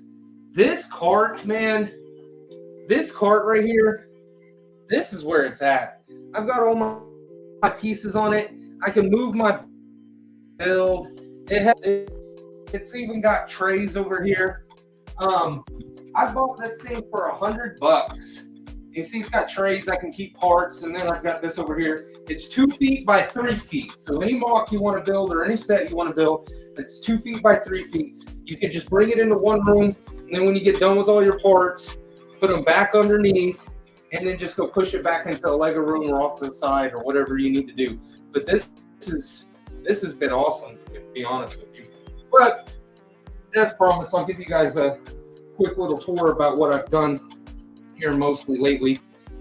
This side was the majority of what I've done with the shark and the fish, and I built this whole side up. I just added that kind of growth, like almost like a barnacle / coral reef here. There we go, down through here. I'm going to add more onto it, but started there. Like I was showing earlier, for some of you guys who didn't get to see, but the glass pieces I actually built so that way they can come out, and then you'll be able to see into there, and then it'll all be skeletonized rock work, and then the glass will just pop back in, and then voila. And so I added the I guess you would kind of call them lookout towers here, and then the landing pad for the bigger sub, and finished this whole side. And like I said, the glass windows, I made them so that way they can just be popped in and out real quick. along with this one too. Same thing. And then when you over here, you can kind of see inside of what everybody's doing in there. And then the pieces will just go right back into their slot, close into place. Whoop, the cord got caught on a shark. No big deal. Back on there. I think Johnny G is in love with your mark because every time he's in the chat and he sees it, he finds cool stuff to say about it. Well, I appreciate it, Johnny. I really do.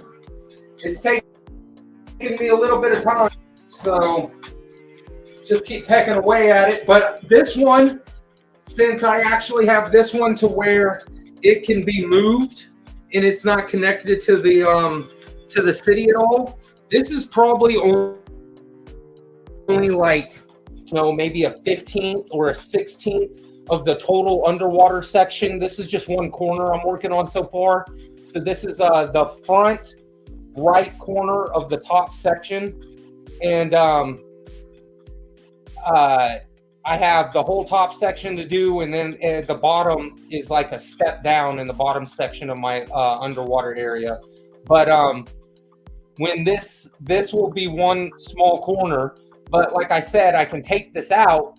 So I think when I finish this one, I'm going to keep it modular, and next year I will probably take it to a show or two and just enter it and show it off and let people see it. Because in person, it's so much different than real life, or I mean on here. Like you can see some details on here on the computer screen, but in real life, it's like your eyes catch so much more, and you can actually see the real colors. Like it looks like two white mushrooms up there in the top left corner right now, but that's actually a bright pink. It's just the lighting is off. And so you should definitely film a video about it once the mock's done. I definitely will. And I appreciate it, Johnny. Thank you so much. Brick is life. I am not. I don't know if I would even have time to commit to a lug, because they want you to go to a certain amount of shows and commit times to, builds that have been commissioned or whatever for shows. And since I run my own landscaping business down here, I'm constantly go. So committing any time to a lug like that would be hard. Just because you would have to commit a lot of time that I probably don't have. Yeah. And so I just wanted to address something that Zissou said. If anyone ever wants to come onto the show as a guest, you can send a DM to the Real Whole Egg Instagram account. That's real_whole_egg, to let us know that you want to come on, and let us know any type of Lego that you want to talk about, because giving specifics is better than saying, hey, can I come onto the show? Like say, hey, I want to come onto the show because I want to talk about this, or I want to talk about that, or there's something new that came out that I have some deep opinions about, or hey, I just built this really complex mock or whatever that I think is worthy of discussion for the greater community at large. So if you want to come onto the show and talk about something specific, definitely DM Real Whole Egg on Instagram. Yo, Cliff. What's up, Cliff? And good to see you, buddy. It's been a minute. Bertha's Life said, okay, understandable. Johnny said, I'm a lug all on my own. That's funny. Yeah, I wish I had the time, but I just kind of one of those people. I have to build at my own pace, at my own schedule when I have time. It just, sometimes I have more time and I have enough time to build, and sometimes I am so strapped that I won't even Lego anything for 2-3 weeks at a time. But then there may be a week that I ain't done nothing but Lego. So don't forget about clicking and bricking use the hashtag CBMock and use the hashtag Whip Wednesday and use the hashtag RealHoeg when you post pictures of your mocks to Instagram, and you'll get featured on our shows.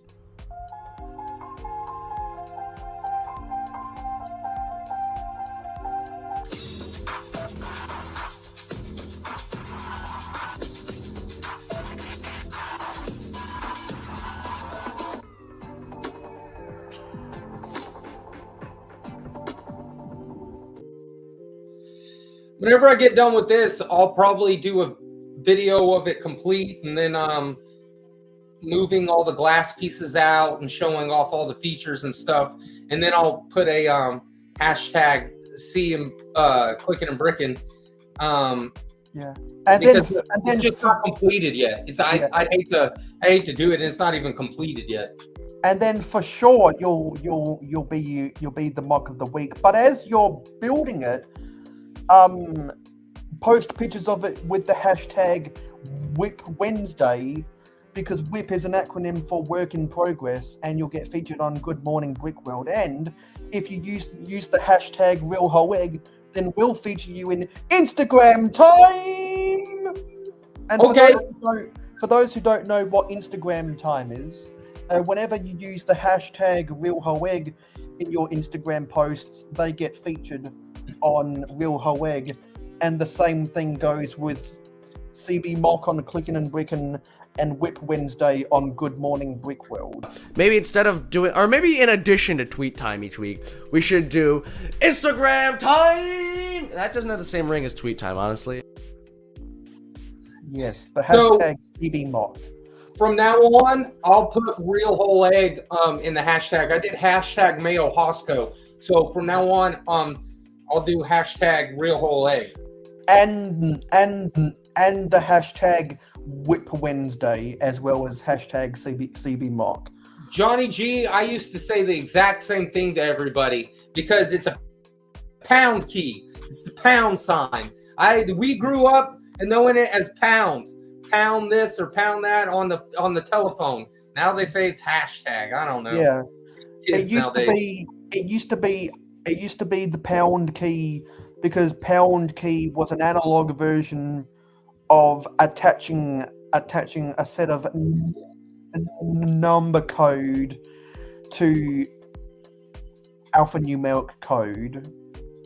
Yeah. In analog computers back in the 70s and the 80s. Gotcha. Yeah, I'm getting ready to And then the pound key evolved to being an actuator, and then it evolved to become a tag to link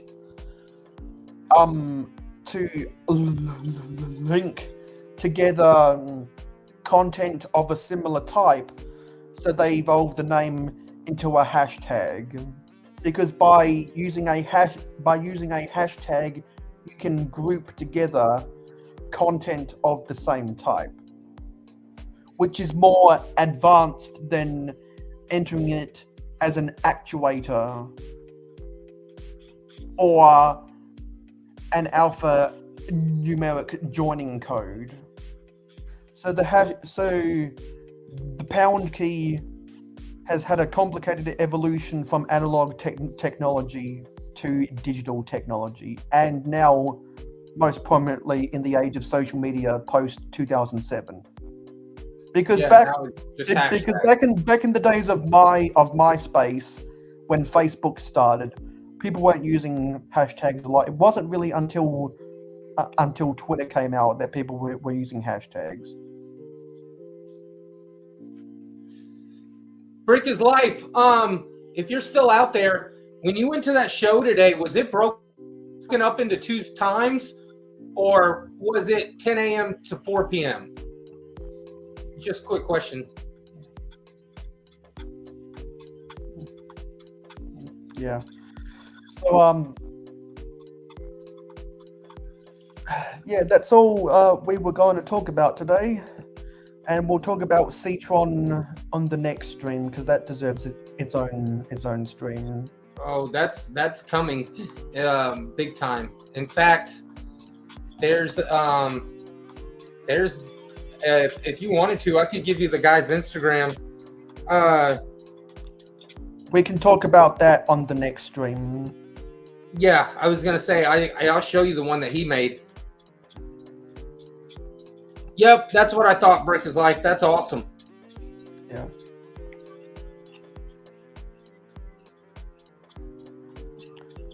So just a reminder before we get on out of here.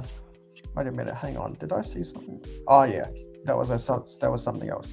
So before we get on out of here, don't forget to subscribe to my new channel called Excavator Digger TV.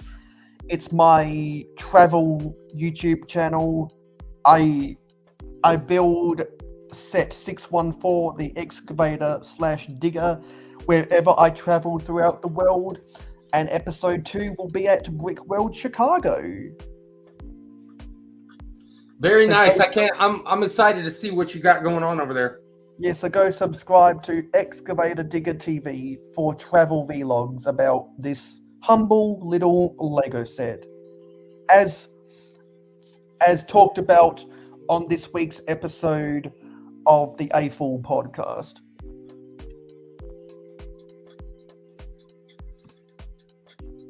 Sounds good. Rebrand Excavator.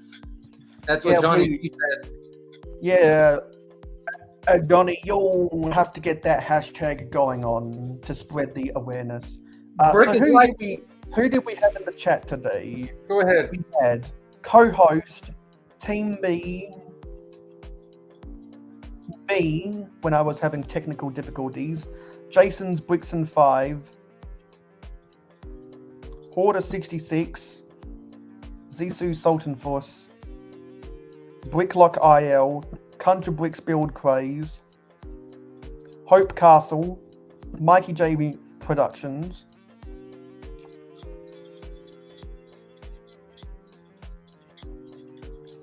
The Brick is Life, Johnny G, Macro Bricks,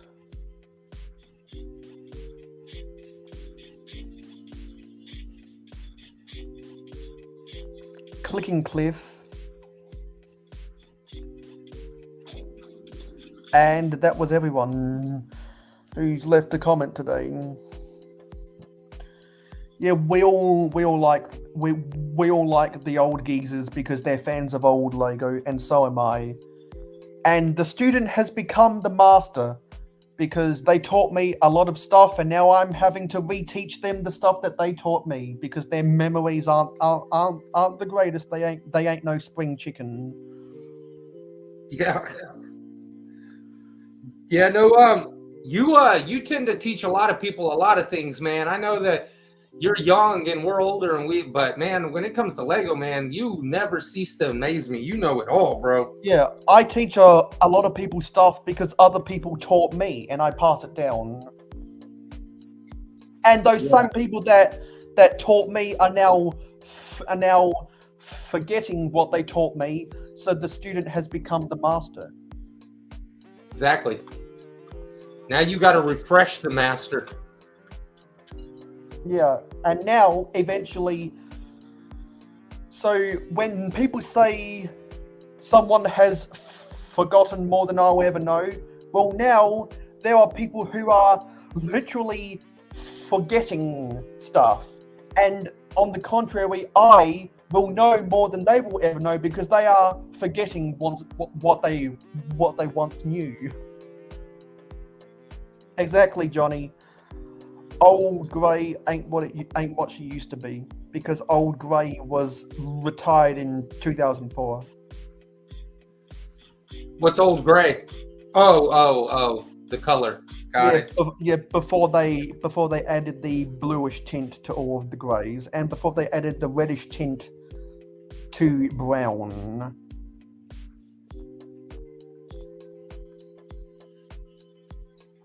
Yep. And I tell you right now, they added like a more blue to the gray. You said they added more of a red to the brown? Yeah. Yeah, I like the new one better, I'll be honest. The old gray just looks so old and dingy.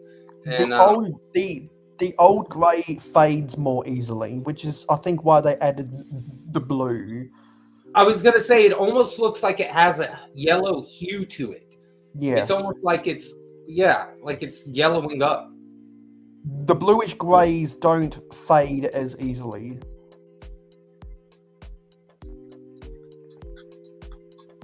And so I'm pretty sure that's why they recolored it with the new CEO that came in 2004.